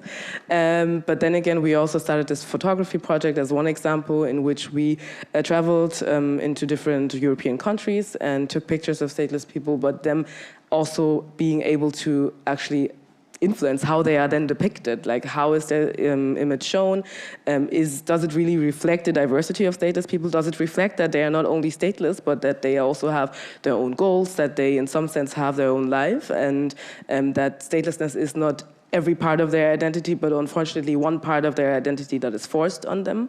So that is something we want to change. And then one other thing is maybe also, there's always one stateless person. So it's always in minority, even if it's in a situation which it should be about stateless people, it's still one stateless person. So that's maybe one thing that we also learning out loud. We portrayed myself and also other stateless people alone, but then maybe moving more into the direction of showing more stateless people together and how they are actually a community that can change something together. So that's the direction that we are now going into with the different formats that we are creating for the community. Thanks, Christiana, and you speak so eloquently, and it's a perfect bridge to our next panel that I'm sort of feeling that should be the final word for this session. And I say that knowing I'm going to upset my good friend Mohammed, who is a tireless activist, but there will be plenty of times to speak today, Mohammed. I want to ask the people who's in the panel now, not other people. That's the point. Yeah, the challenge where is other people want to go for coffee, well, so... I am the first person I put my hand up, and you make me for the second round. Mohammed, how about you make your intervention, but I'm not sure the panel are going to have time to respond. It's okay, forget it, no problem. It's okay, forget it. You sure, or would you like to come and speak to the panel at the end? I wasn't paying, but it looks like you didn't, there are something made me upset, Chris, to be honest. I'm upset. Okay, well, we don't want to end on a note of upset. If you can keep your intervention under 1 minute, Mohammed, and we'll try and get a quick response. Thank you very much, Chris. Thank you for that. Okay, can we get a microphone? No, thank you. No, you're sure? I'm not going to finish it in 1 minute. Okay. I want to thank you. I want to congratulate you. Yeah. For after 10 years you won. There'll be lots of time for that later. So and also I have a question for Gillian and a question for... so I will ask my question and I will leave my thank for you later. Okay. Can I have a microphone, please? Thank you very much. And quick for Ms. Gillian, you were speaking about ending statelessness in 2024. I want to give message for all of the people here that the Bidoon people inside Kuwait. I am Mohammed Al-Badri Al-Anizi, the director of Kuwaiti Bidoon movement. So they put a lot of hope in that project, which is in 10 years they will have something help them inside Kuwait and all of the stateless people around the world. So now we say, unfortunately, this is maybe not going to succeed. So are there any plan to, in that time when we arrive to 2024, there will be shocked, there will be upset for the people, and the government will be happy. Because I tell you that the people in Kuwait, even in spaces in Twitter we are speaking, they have hope on that thing, and the government they work against this because they moved the Kuwaiti Bidoon from being stateless to make them illegal residents. So when this project comes, there are no more statelessness. So that's the point. Yeah. Yes, absolutely. Thank you, and I hope that I wasn't misleading. And that is the problem with an end date, because it implies exactly what you've been asking, and that's not what's going to happen at all. That's why we're building this global alliance on responding to statelessness, which will take over from the I Belong campaign. So please give the message that we are absolutely not giving up, and we will continue to really advocate as strongly as we can with programs, with initiatives, but this time even more strongly with the Global Alliance. So thank you. Thank you, Gillian, for that. And on that note, I just want to thank all the panelists for I hope the persistence was not too much, but for me, it was very worthwhile to have such a rich conversation, but what is very much only the start of the conversation. There's so much more to do, but yeah, we really value the collaboration with all of you in your different roles, and thank you so much for your time, and just a round of applause again for all our speakers.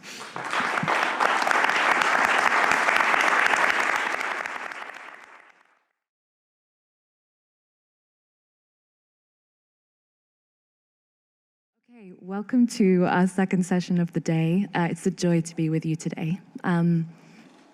We will eventually introduce ourselves formally, but just to open, I'm going to do a quick bit of housekeeping, just to cover our bases. As you're already aware, today's session will be recorded, and it's kind of intended as a discussion within community, so we can share good practice with each other, and as a consequence, we're going to collate the recommendations we collect after today and put them together to share with wider stakeholders.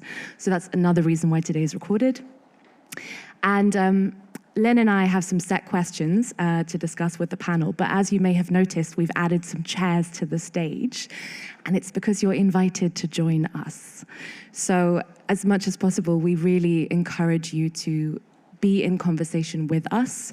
If you don't want to climb on the stage, that's fine. You can wave an arm at us. You can write down your thoughts and tell them later. But you are also warmly invited, especially the community members in the room, but everybody is invited to come and sit with us and share your experiences and good practice. I think that's all my housekeeping, yes. So let's get into some introductions. Hi. Wow. This is such a pleasure for me to be for the first time moderating a panel instead of just being on the other side, which is also very exciting, I think. But I'm just going to start with a small introduction about myself. My name is Lynn. I've been a member in ENS for the last 4 years, active on the issue, and I mean, having the issue.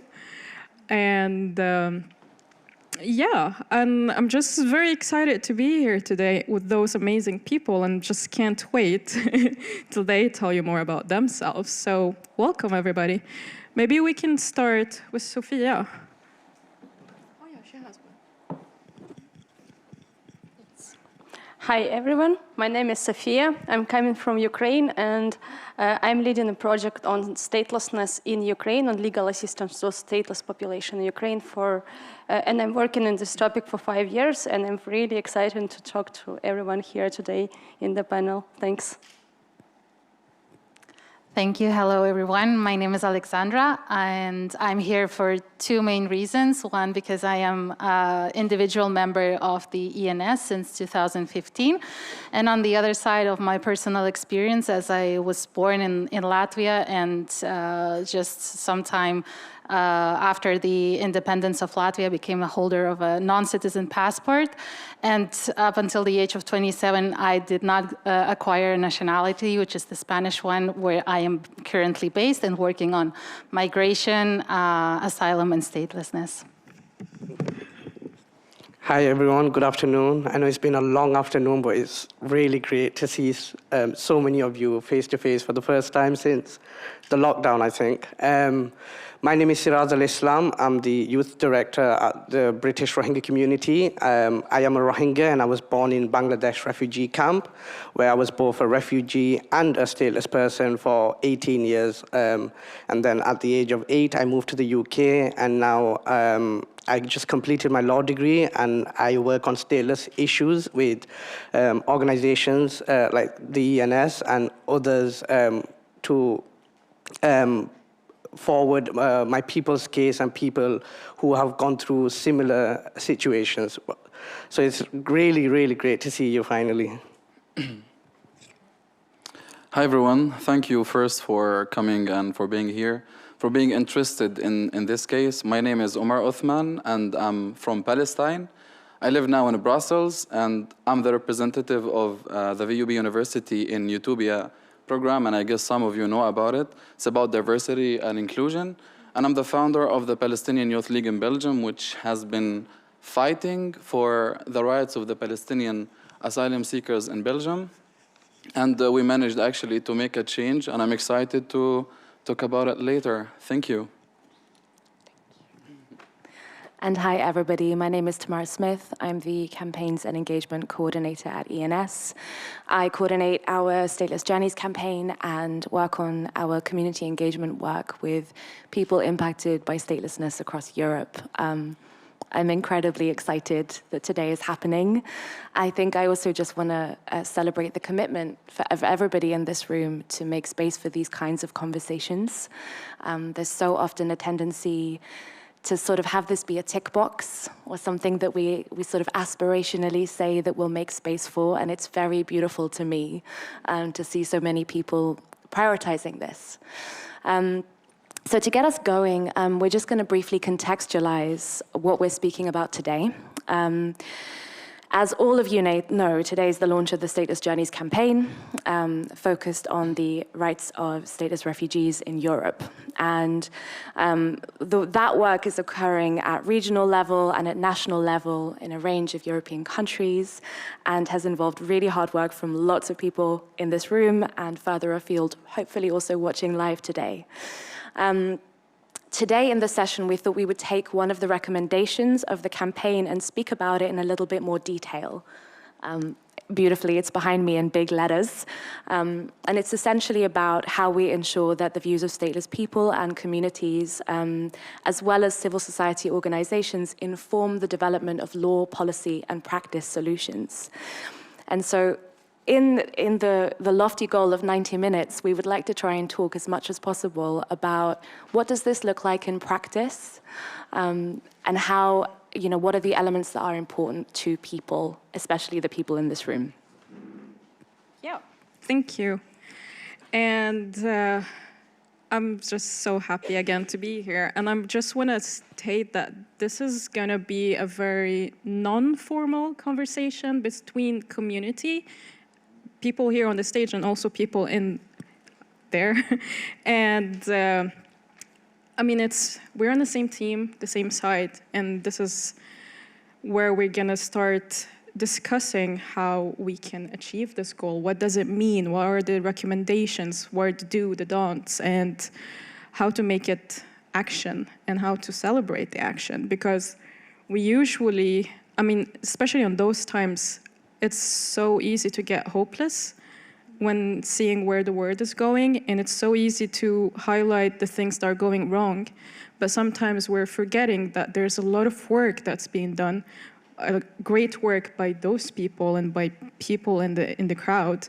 And this work should be celebrated and it should be highlighted. And I think it's good to hear it because it's gonna give us some hope. It's gonna make us feel like it's not really that bad. Maybe it is bad, but there's some good stuff that are going. So I just want to hear about the change that your work is doing, and I want to celebrate it with you here today. So please, whoever wants to start. Well, I've got the mic, so I might start. You have the mic. Just a bit of background. Like I've told you, my community is the Rohingya community. There are more than 1 million people still in the refugee camp, and in other contexts, the UK hosts the largest Rohingya community in Europe, which is about 400 people. So you can see how small the diaspora community is in comparison to the grassroots. So when talking about change, like Lynn mentioned, it's important to remember that there are positives as well as the negatives. I think if we get too hung up on the negatives, it becomes a really morbid cause, which it is, but it just makes it harder to fight. So to give you an example, I'm going to talk about a little project that I did alongside the ENS, which is really close to my heart, and I tell everyone this because it's such a brilliant project. Earlier on in the year, ENS approached us to make a project based on statelessness or refugees, or what we basically to inform others and communicate the cause. And how we did it was we got Rohingya teenagers ages from 7 all the way to 18 to 21. So you can imagine the diverse group, people who do not know that they are stateless, people who do not know that their parents were stateless, and people who do not know about what being stateless meant to others within that age group who were born in the refugee camp, but they left as soon as they were 1. So even though they were stateless, they didn't understand it to experience it enough. And then you had the older group in the older generation in that group, people who were 18 to 21, like myself, who spent a majority of their life in the refugee camp. So we actually felt what being stateless and what being a refugee actually did and how it detrimented our community and our identity. So we thought it was the perfect opportunity to not only raise awareness about statelessness, but also allow my people to connect back to its roots. And I'd like to say thank you to ENS for allowing us to do that, because if it wasn't for them, we probably wouldn't have thought of it or probably wouldn't have had the facilities to do that. So what we did was we we got a teacher, someone to come and teach these teenagers, these kids, what being stateless meant, not just in their own context. And this was the most important factor. It wasn't just in their own context. And as you can tell from this panel, being stateless is not one identity, it's not one ethnicity. It affects anyone, or it could affect anyone, and it could affect everyone. You could have a state today, and you could be stateless tomorrow. That's how arbitrary these causes are, and that's how systemic they can be. So not only did they learn about the Rohingya community and their journey through statelessness, they also learned about the Roma community and other communities that they hadn't heard of. And by the end of that, so what we did was we took an interview before and after, and by the end of that session, the project, each and every one of those individuals came out saying they better understood their own identity.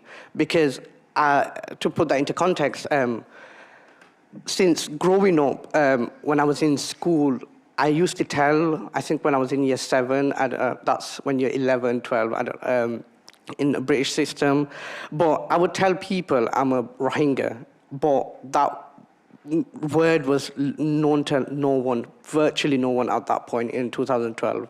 And it became really hard for me to express my identity, that I had to merge myself into the Bangladeshi culture. So I ended up calling myself a Bengali, even though I was born in Bangladesh refugee camp, but they'd never accept me. And I would probably be jailed or beaten up if I said I was a Bengali in Bangladesh. So that's not my identity. But to make it easier for myself, because these people didn't know where I was from, I'd call myself a Bengali, and that was the same thing for many individuals that were in that group. It wasn't until I was 18 years old or 19 years old where I was presented with an opportunity to talk about my identity, and I was kind of confident enough to go out there and tell people I was a Rohingya, and I did a whole school project telling them where the Rohingyas were from, and that really helped me. And so you can see the journey of statelessness, how it affects our identity to the extent that we virtually erased our Rohingya side from our culture and our identity, and we virtually started calling ourselves members of another country, members of another nationality who did not accept us, who would not have to accept us. So that was the context of the identity crisis that was impeding the Rohingya community. And it was such an important subject because, like I told you, there's only 300 people, and if each of these teenagers forget that they're Rohingyas or forget their culture, their roots, and their identity, there's virtually no one to fight for the stateless cause. So at the end of that cause, at the end of that project, everyone came out saying they were more confident, they were more able to tell people freely who they were. And people actually went into school, so we're talking about 13, 14-year-olds who went into school and they started doing projects and they started doing identity talks, and they were really confident in themselves. So that's one of the positives, I think, that we can celebrate during this stateless journey, is bringing us closer to our own identity. And this is something that has been facilitated by ENS, and I'd like to say thank you to Tamara again and to ENS. She hasn't paid me to say all this, but it's genuine. And I think this is a really remarkable moment within the Rohingya community because it was never seen. And it was the first time within the community where people of such young age were actually standing up and saying, oh, what happened to us was wrong, because they didn't know. And then they went from what happened to us was wrong to connecting that door to other communities that were around them. So I'm from a little town called Bradford. It's probably the most diverse city in the UK. So they've connected the dots with all these other communities, people who are their friends, people who've gone through the same shared experience, and they were like, oh, I think actually one of the girls said, enough is enough, or we must do something, not just for ourselves, but for her friends and all these other communities. And for the first time, they felt like they weren't alone in their journey. So thank you. Thank you so much. Wow. Yes. And I just want to acknowledge that these young people made a short film, which is on the ENS website, not to plug us, but because you should watch it. It's extremely beautiful. Thank you, Sarazo. Would anybody else like to go? So we're collecting change that we can celebrate. And right now we're focusing on our panel because they have had some warning on some of these questions, so we want to give them a chance to speak. But equally, if any of you want to speak, wave at us. Come be on the stage with us. You are welcome. What do you think, guys? So I'll go ahead. Sure. Yeah. So I will be more practical and talk about what my team and I did. Maybe this will be helpful for other people in other countries, because I believe that I don't wait that someone do something for me to make a change. I take the initiative to make a change. I've been always like have this desire to make a change. I want to do something, but what can I do in Palestine? Then I told my dad, listen, father, it's really hard for me to say bye. I want to make a change. I cannot stay here in this country waiting for them to bomb everywhere, seeing people dying every day. I know it's going to be hard for us to say goodbye, but I feel like I'm a person who could make a change, and I believe in myself. I want to leave this country. I want to go out. I want to be the voice of the weak. It was hard. I left. I ended up in Belgium. I saw how the situation is, how they treat asylum seekers. I visited many refugee centers with my team. I founded a team of educated Palestinians who could speak English or other languages so we could communicate with authorities, with organizations, with institutions. We succeeded to connect with other organizations and institutions, and we asked them for support. We told them we want to demonstrate. So who are you? We are Palestinian Youth League. Most of us are like youth between 17 till, I would say, yeah, you have until like 60, but most of the guys were around 30. So we founded the team, and we started communicating and talking to other organizations. And we made our first demonstration in 2018. Some organization joined. We continued after like 2019 and 2020. It took us almost 3 years to make a change. So some guys had even to sleep in the front of the Sijra building in Gare du Nord, Gare du Midi.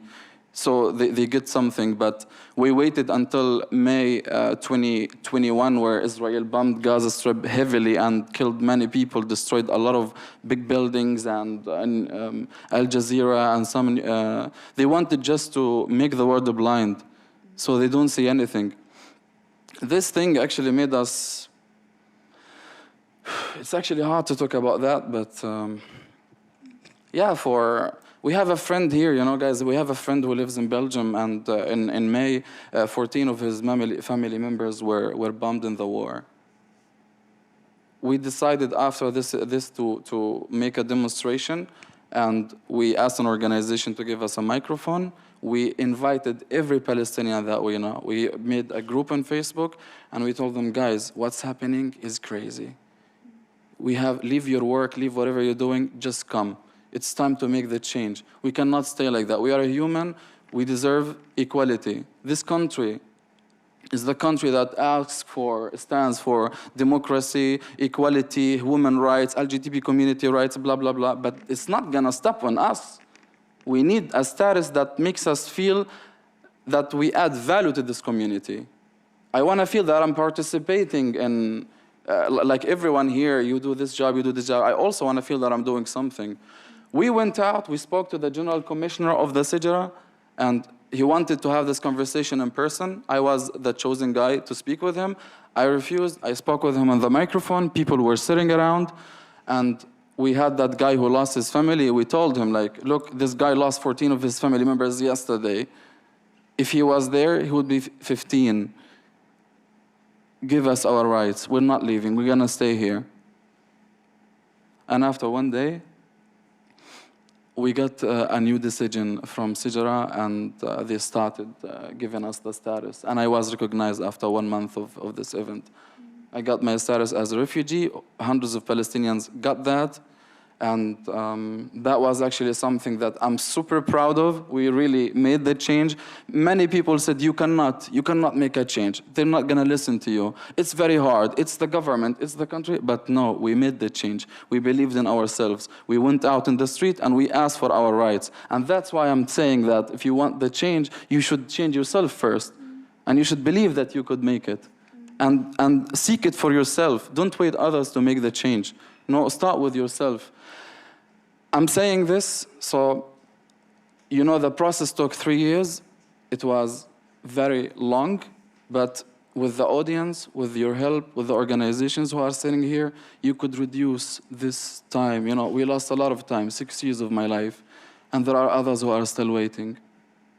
So, yeah, I ended up here. Thank you. Wow.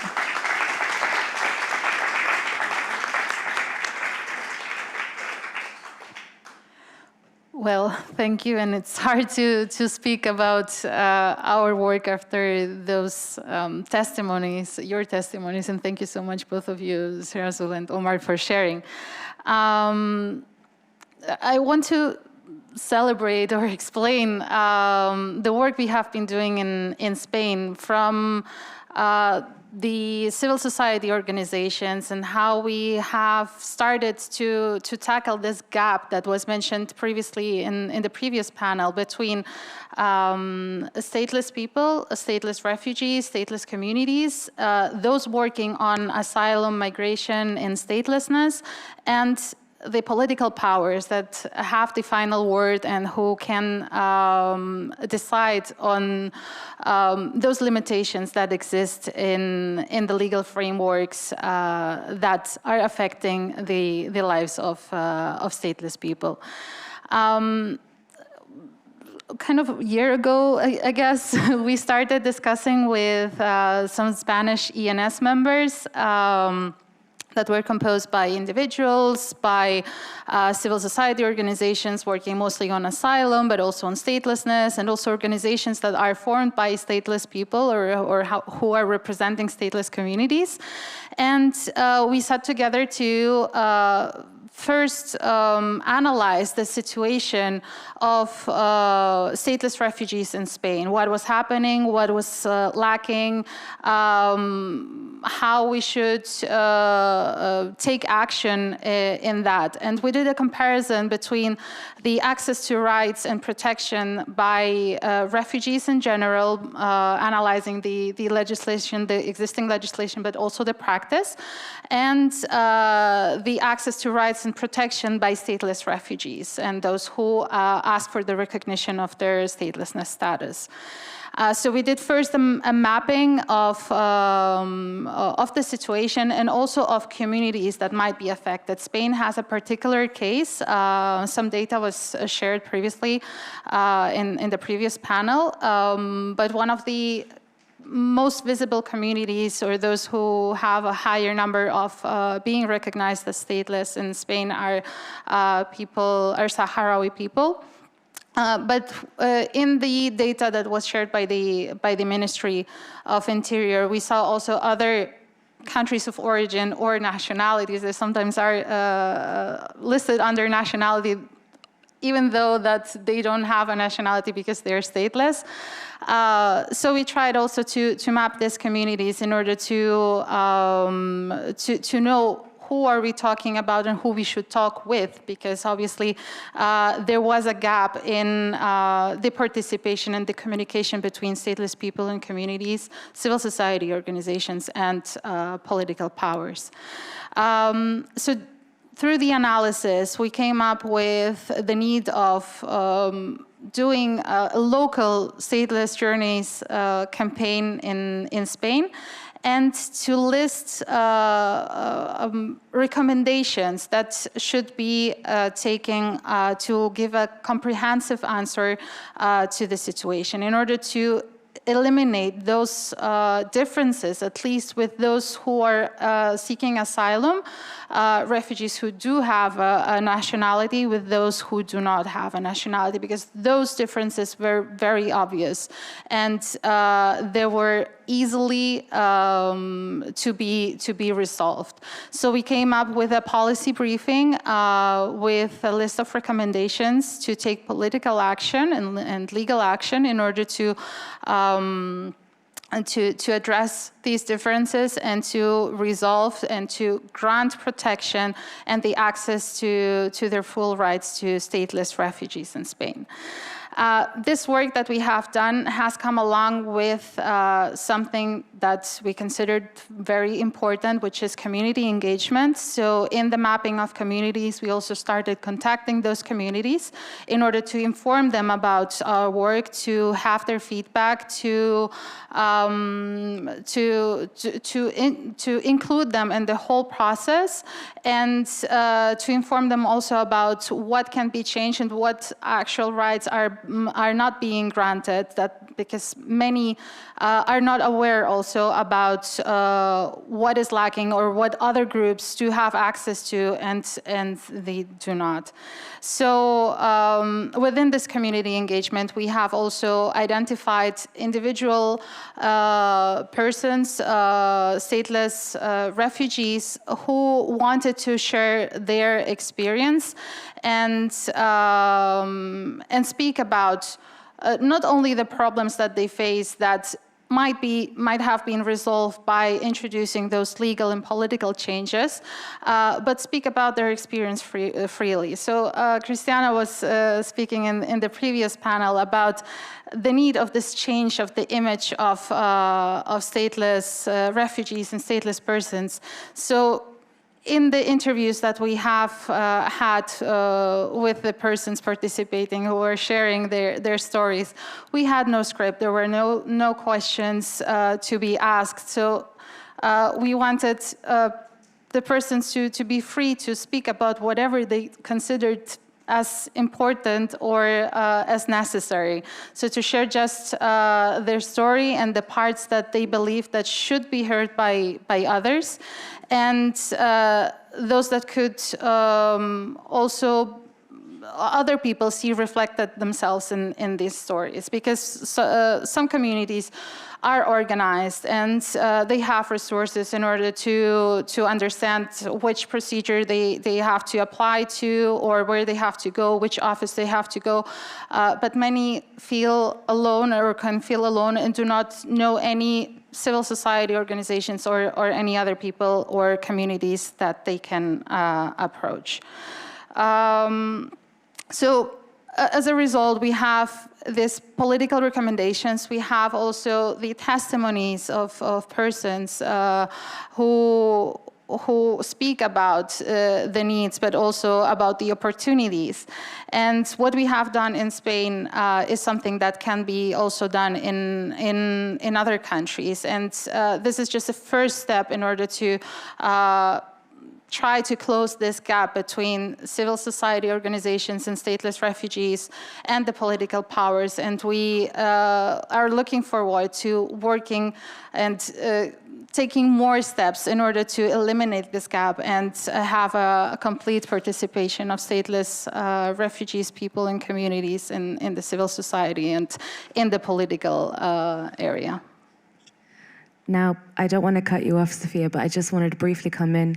Alexandra used the word "we" a lot, and I think that's a testament to really the collaborative work involved at every stage of this campaign. But also, I've noticed that ENS, there's also a tendency for particularly committed members to always say "we" and never say "I."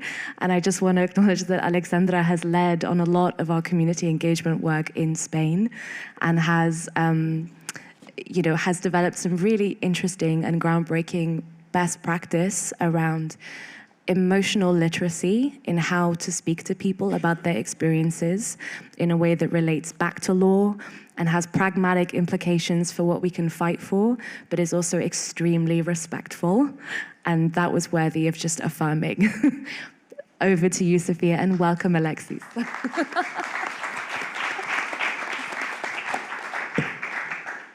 Thank you very much. And thank you for sharing your stories and your work in your experience. And I'll talk about my experience and how I came to the topic a bit as well. So basically, I started to work with stateless population, let's say by chance. 5 years ago, I found out what a stateless people are, and that we have, in Ukraine, we have a lot of stateless people who are just hidden everywhere. Basically, we started to work to implement the campaign I Belong of UNHCR, and we work on that program till now. And how our work is based. So basically, when I came, nobody knew who are stateless. Neither government nor state migration service who actually should know those people. And of course, none of us, just let's say usual people, knew about statelessness. And even stateless people themselves in Ukraine, they don't know they are stateless. They just been there without any documents, without any possibility to solve their situation, because years after years, most of them live in Ukraine for like 30 years or even more. Some of them were born in Ukraine even. And the biggest problem why they're stateless, or the cause, the main cause, is collapse of Soviet Union. So most people are there for a long time. But they, years after years, they were coming and trying to solve the situation with state migration service, and there were no solutions. And it's not only because of state migration service didn't want to solve, they just also didn't know. And when we came with first people, because our work consists also with legal assistance, so we go with people, we take people who need our help to the court, to state migration service, to other governmental authorities where needed. And first impressions were always like, who are they? We don't know what to do, just take them away, just hide them back again.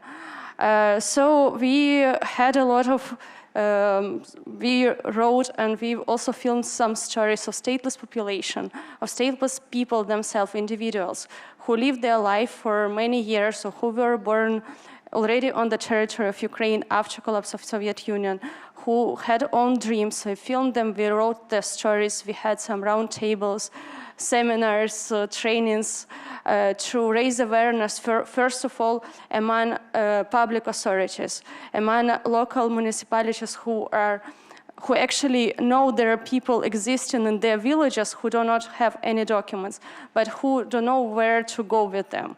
And of course, nobody knew. And most people still don't know the notion of stateless. They just know there are people without documents. And of course, for some of them, their nationality can be confirmed through some legal steps. For some others, we need to confirm their status as stateless.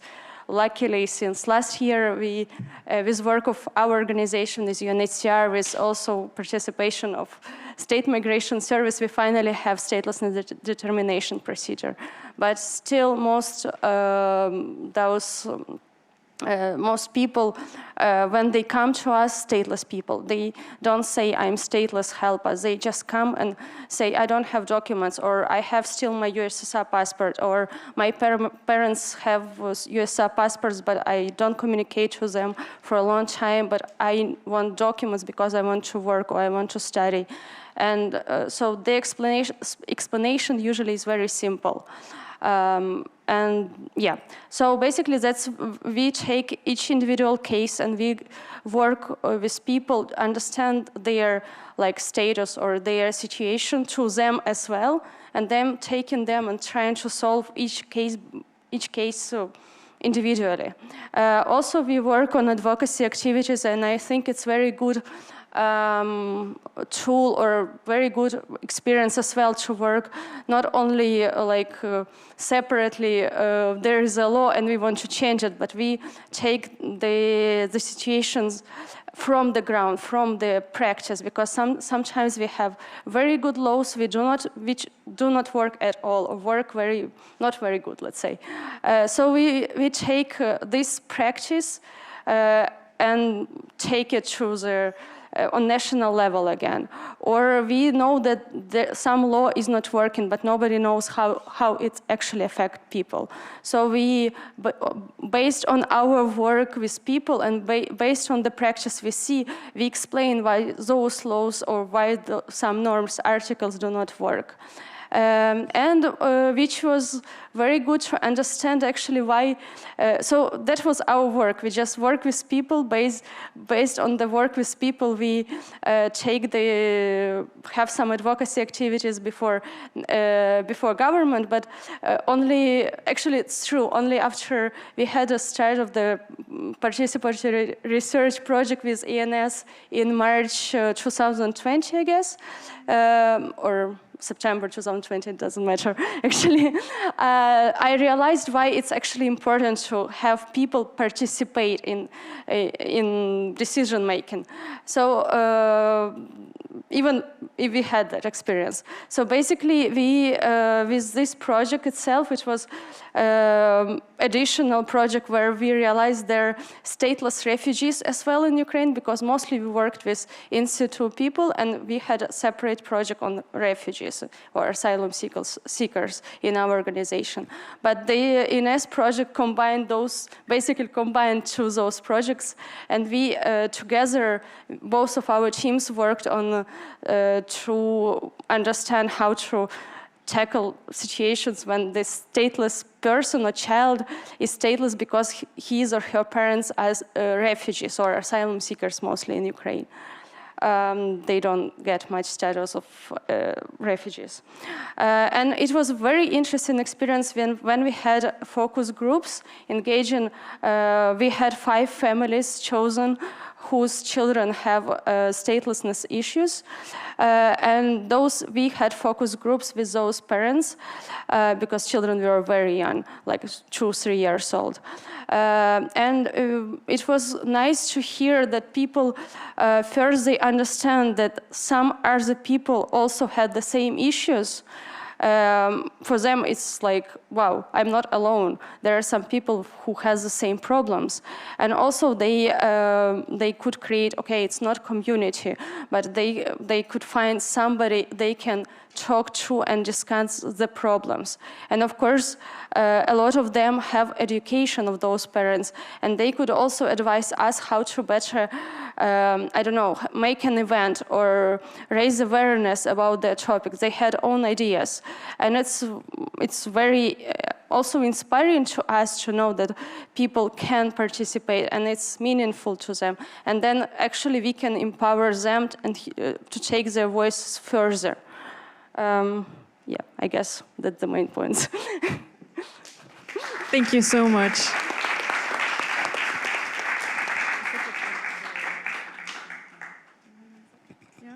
Yeah, and also I have to mention that thank you again for standing up today and coming after a very short notice, after a previous member in the panel got sick. So it's very precious and appreciated that you're here with us today. It's my honor, it's my pleasure. Same. And I see we have Alexis here, which is cool. I don't actually prepare anything, but so I can improvise. This is the whole point of this, that you just come here, you have something you say it. I have a number of things to say or some ideas. First question, Tamara, the chairs was your idea? Like Alexei didn't want to join the panel, but we set up the chairs, he'll be enticed. Wherever I go, I have an extra chair for you, always. Thank you. But for the future, if you put on snacks, I'll be much faster to join. My name is, I'll start with my introduction, I guess, again, and go into more detail. My name is Alexei, and just like Alexandra, I was born in Latvia. My parents from there, my grandparents from my mother's side, they came to the country when they were young because they were invited by their relatives. When the country became independent, unfortunately, it decided not to fulfill its political promises like in Lithuania, and decided to create a separate status. Of course, not statelessness, because that would mean accountability. So it came up with an anomalous term, non-citizenship. There was something like that for a brief period of time in Finland, but that one was really meant as a temporary measure. Latvia insists to this day that non-citizenship is also temporary, 30 years later. And it is a problem, but I want to speak more kind of, I guess, on a personal level, speak from my heart, so to say, and not about these technicalities. And I know that as a stateless person, I mean, we're hard to relate to. Nationality is an abstract, and being stateless is an abstract on top of an abstract. If you walk on the streets and you were to ask a person, you know, what's your nationality and what is it? You know, and what's the difference between nationality and citizenship? And what's the difference between nationality, citizenship, and ethnicity? People would struggle to provide coherent answers. And actually, I can relate because ironically, I worked in citizenship by investment program in Canada and Poland, and I was the person writing reports based on which it was decided whether somebody can receive a citizenship or a residence, whether they did any money laundering or not, things like that. And my colleagues would, I mean, they work in a field where they should know these differences, but they didn't. And it's something I think people take for granted. What is nationality? What do I have? But as a child, I was taught very early on that I didn't have it. And from early on, I understood that this was something important that I don't have. And from early on, it pushed me, it burned all the bridges for me to learn, what don't I have? Like, what is this? And so oftentimes, stateless people, and it's something I think we talked about sometimes, that we're frustrated by, because one of the first reactions we get from people is, oh, you know, it's so bad, and pity, pity, pity, and you must be, you know, completely not empowered, completely powerless. And it's really not that. You know, statelessness has taught me a lot. It has forced me to learn a lot. Yeah, if we look at the history of nationality, I'll quickly go for the history lessons. I mean, maybe I should mention that you study philosophy. Yeah, but this doesn't. And also, I have to make you be concise at some point. Yes, I'll try. So, of course, ironically, you know, the whole notion of nationality was kind of created from the whole bitter, bloody wars in Europe. It was heavily influenced by that. And it was meant as a way to have, you know, more peace, to have less of that cutthroat attitude and violence. Ironically, as you know, later years moved on in human history, it proved to be the reason for exactly these conflicts. And it's something to keep in mind as we move forward, that this is our creation. Nationality is our imagination at play that took a wrong turn and keeps taking a wrong turn. And we're caught in the crossfire of that as stateless people. That we are actually, you know, the extreme example of what it means to not have these rights and to be in exile everywhere, because you're not under protection of any state, and that means that you have nothing. You know, that's why a lot of stateless people, that's why they express that they feel like they're invisible, that they are nothing. That nobody cares for them, and that they feel alienated. So I think moving forward, we need to bridge this divide. We need to have people recognize, even for its own sake, for themselves, this whole topic of nationality, because it's been taken for granted, not just in terms of stateless people, but I think even for people who have nationality. So this should be a topic on the agenda, at the very least, in all the relevant fields, you know, immigration, politics. And that's something stateless people can really help with, because we were kind of, not by choice of our own, but we became specialists in that field, and we've become quite well self-taught in this whole topic. And so it would be good to have this topic raised in all the relevant fields. I guess that's my key point. Thank you so much, Alexis. You're welcome.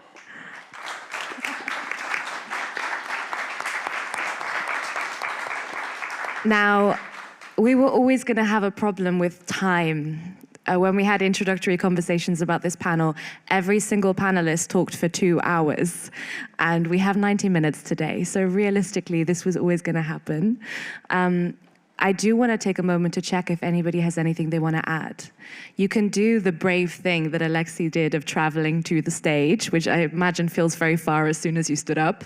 You can raise your hands. You also all have Post-its in the folders that my wonderful colleagues kindly handed you when you got here. You're welcome to write down your thoughts and your recommendations and add them to that DIY clipboard we've got by the stage, perhaps at the end, to kind of contribute to the recommendations we're developing today. But no, everybody seems to be giving me the all clear to keep talking, so I'm going to.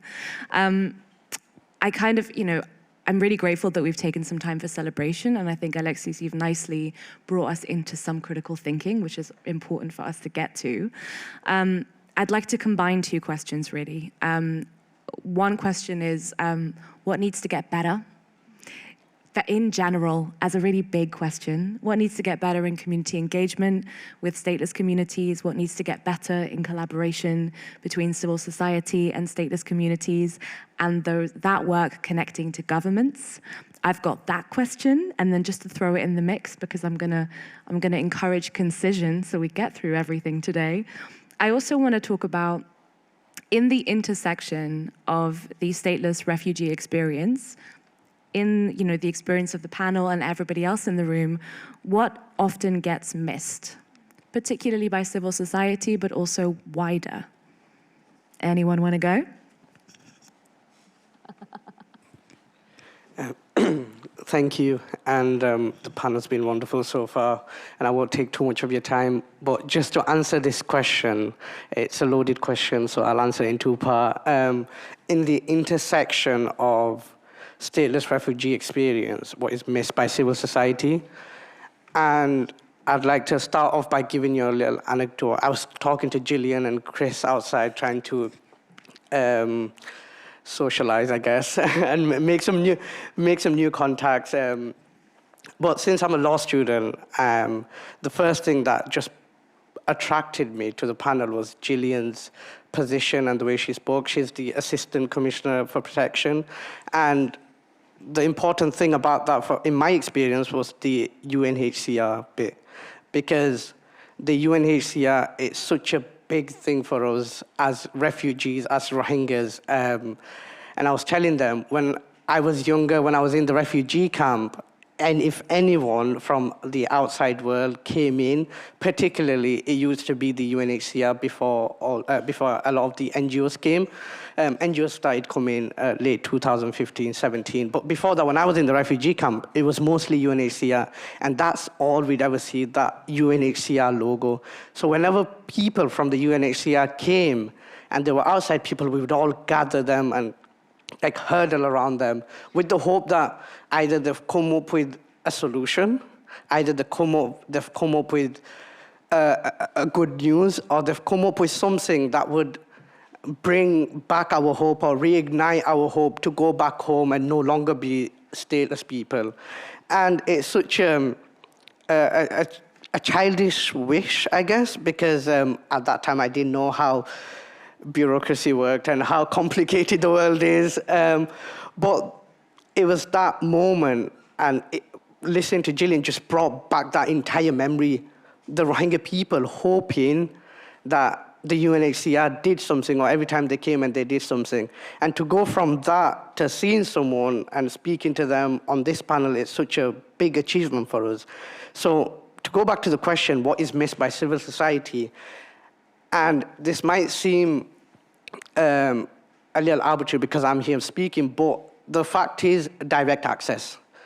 And it's such an important thing. And it's because of how individual each experience is and how individual each cause is. Statelessness is the umbrella term. It's what combines us together. But the reasons why we're stateless and how we've been stateless and the experiences through statelessness, it's completely different. My people have survived a genocide. My people have gone through a genocide. We were made stateless inside Myanmar for good 30, 40 years before we became genocide survivors. And after that, we became refugees. So there's three steps, if you look at it: statelessness, genocide survivor, refugee.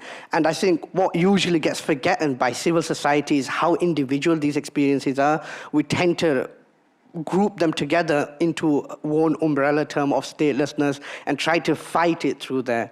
And a recommendation, just to go forward, a recommendation from me would be direct access, just to reiterate. And when I say direct access, I mean actually allowing people like myself or people who have gone through these experiences, people who have lived firsthand through these experiences, to sit and talk at the same table as the people in power, as the people who are actually making change. Because there's nothing better than a firsthand account. What we usually tend to do is we usually reduce a lot of experiences to statistics. It's so easy to say X amount of people are refugees or X amount of people have been made refugees or stateless. But there is a face to it. There are these X amount of people, the humans at the end of the day. And when people say X amount of people, it actually hurts me because those X amount of people are people I know, people I've grown up with, or people who are still in the refugee camp. And to think that they've been reduced to a statistic, I think it kind of pushes the fight back in terms of the actual civil society. But obviously, I get how the world works and what needs to be done.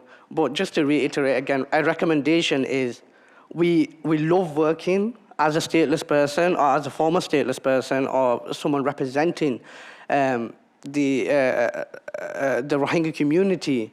We love nothing more than to have an audience. We love nothing more than to work with companies or organizations like the ENS, who, like I've mentioned before, were one of the first ones to give us such a big platform on such a big stage. Like before 2017, I told you, no one knew who we were. But I think there comes to a point where direct access is needed rather than a mediator in between, because once you get direct access, you're able to ask the person who is stateless or the person who's actually been affected by this situation, what is it you want? What is it that is going to help your community? And then we make sure that we're not actually proposing solutions for people what we think they might want or what we think they might need, and it's actually you're listening to them and you're giving them direct access to people who can make these changes. Thank you. Thank you so much. And I mean, I'm really fascinated every time you talk, because in a way I remember when I was 22 and I didn't know how, not 22, I mean you're before that, and they didn't know how the words work, and I was like, well, just give people nationalities. How hard can it be? Now I think, yeah, it's a bit harder. But I also want to emphasize the idea of there's no one more expert about statelessness than a stateless person themselves. And it doesn't, I mean, it happened a lot to me. It's like, am I gonna sit on a panel with people that their titles are like half an essay and I just stateless person or stateless activist? I mean, sometimes I used to feel bad in my body. Like, I don't wanna be there. Like, what am I doing here? But then I start, like when I see other people know it, like live the experience and know exactly how it is, and they know the solution, then I felt like that. Now I start feeling like, no, I am the expert. And yeah, when you ask me to come and talk on a panel, or you ask me about my opinion or my recommendation, this is how it's supposed to be. Because, I mean, who knows more than us, right? And yeah, so I just want to say, and I'm so happy you joined us. Yeah. yes, someone else wants to talk? Yes, I can follow up on what you just mentioned and on what Sergio was also explaining. Definitely, stateless people as experts should be sitting and talking about it, and especially sitting in those spaces where decisions are taken.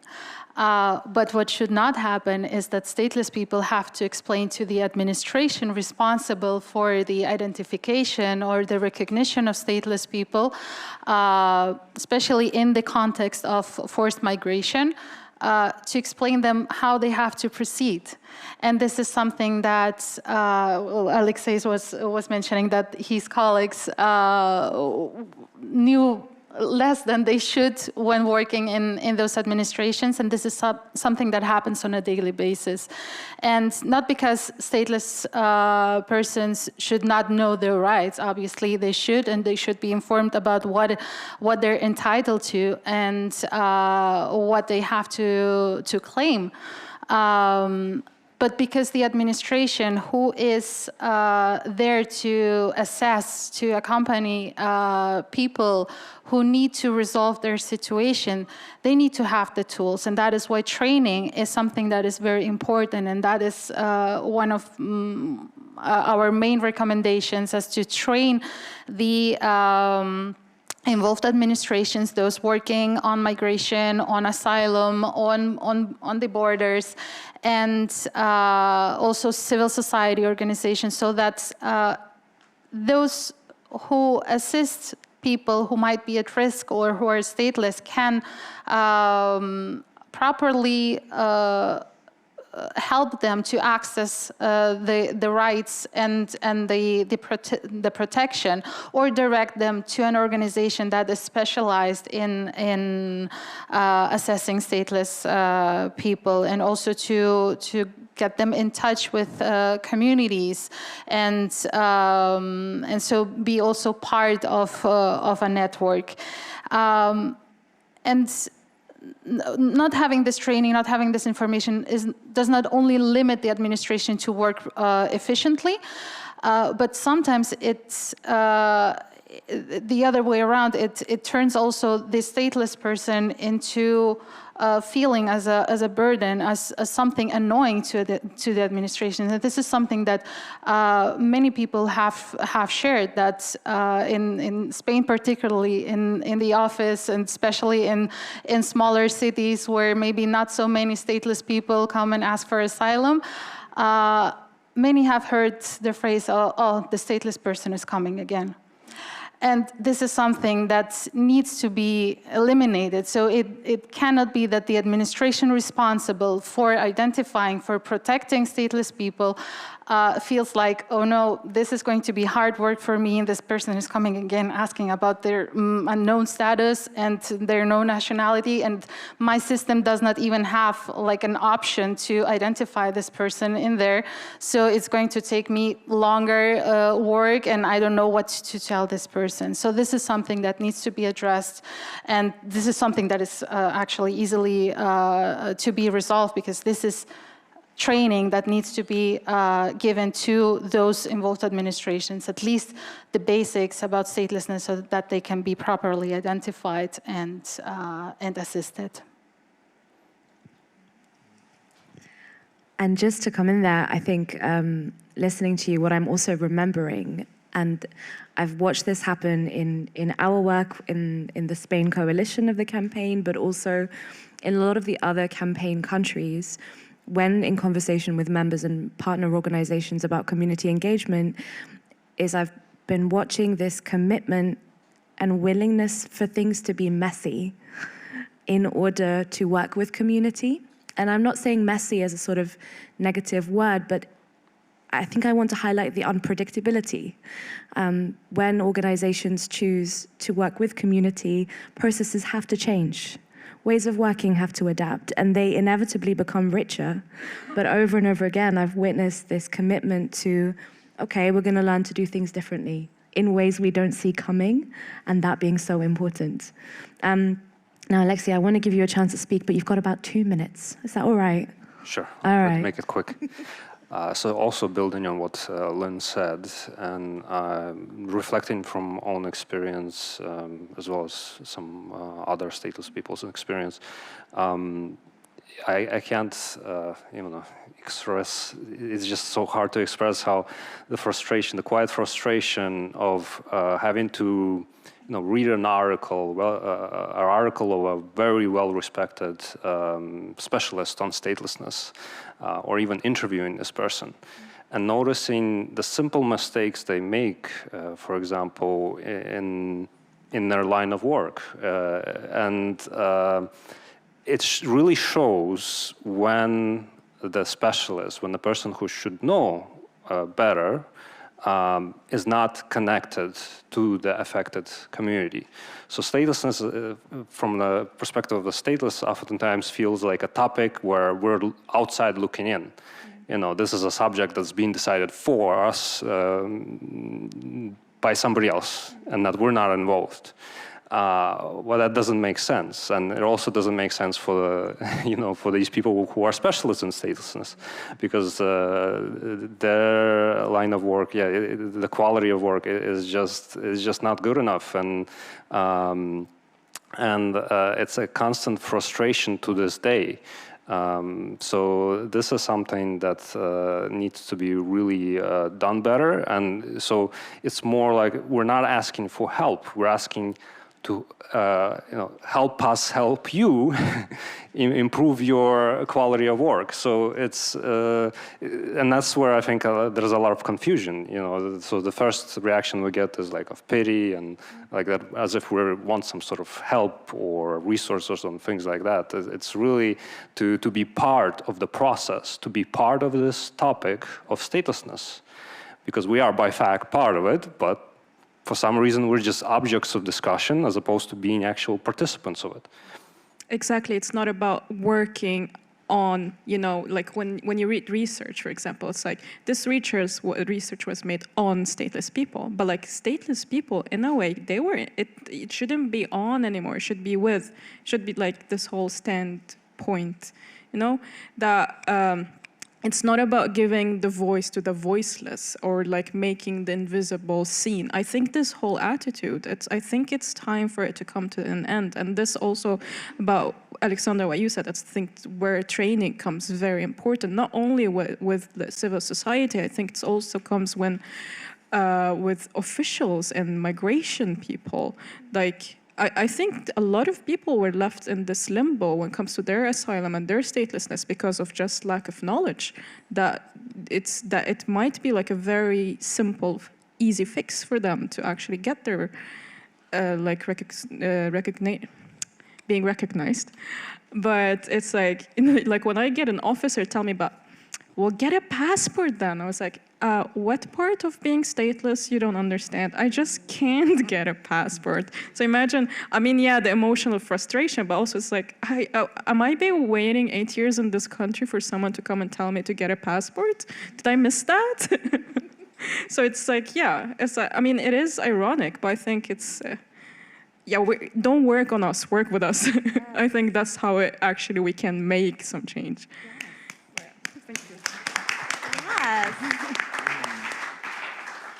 Yeah, and it reminds me of, one too many community members that work with ENS have described how they print out the statelessness index page of the country before they cross a border in Europe in order to present it to a border official and say, these are your laws.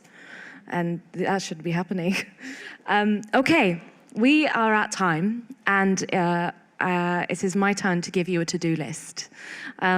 So in each of your packs, Christiana. I love that you have recommendations. So let me have a look. Yes. Usually, I don't want you to just put it up. In general, I am going to encourage you to add post-its to the clipboard, just because there's many of you, and I have about 90 seconds, but I'm going to steal about 30 seconds of your time and hand you a microphone, because I want to hear what you have to say. Okay, 30 seconds? Okay. No, have more. Okay, I just wanted to add a comment to the part about stateless person in a panel versus a person with a long title.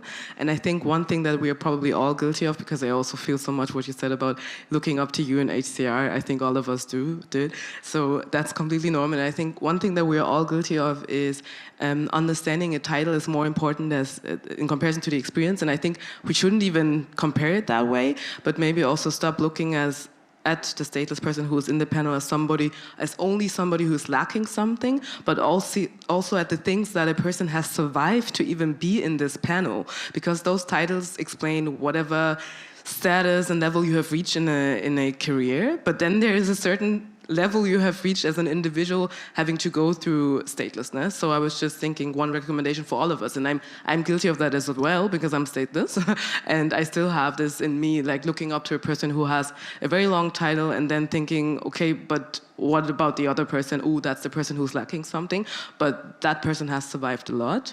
So that was recommendation one for all of us.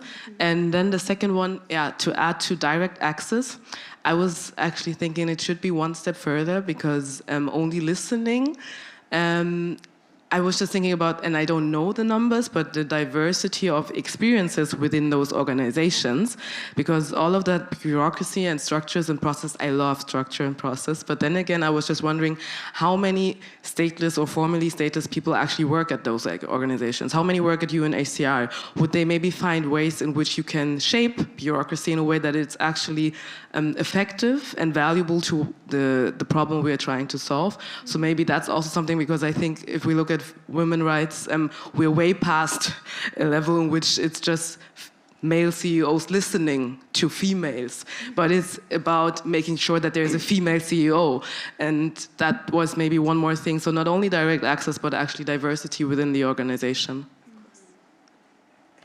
It's now happening. Saraz was like, can I have the mic?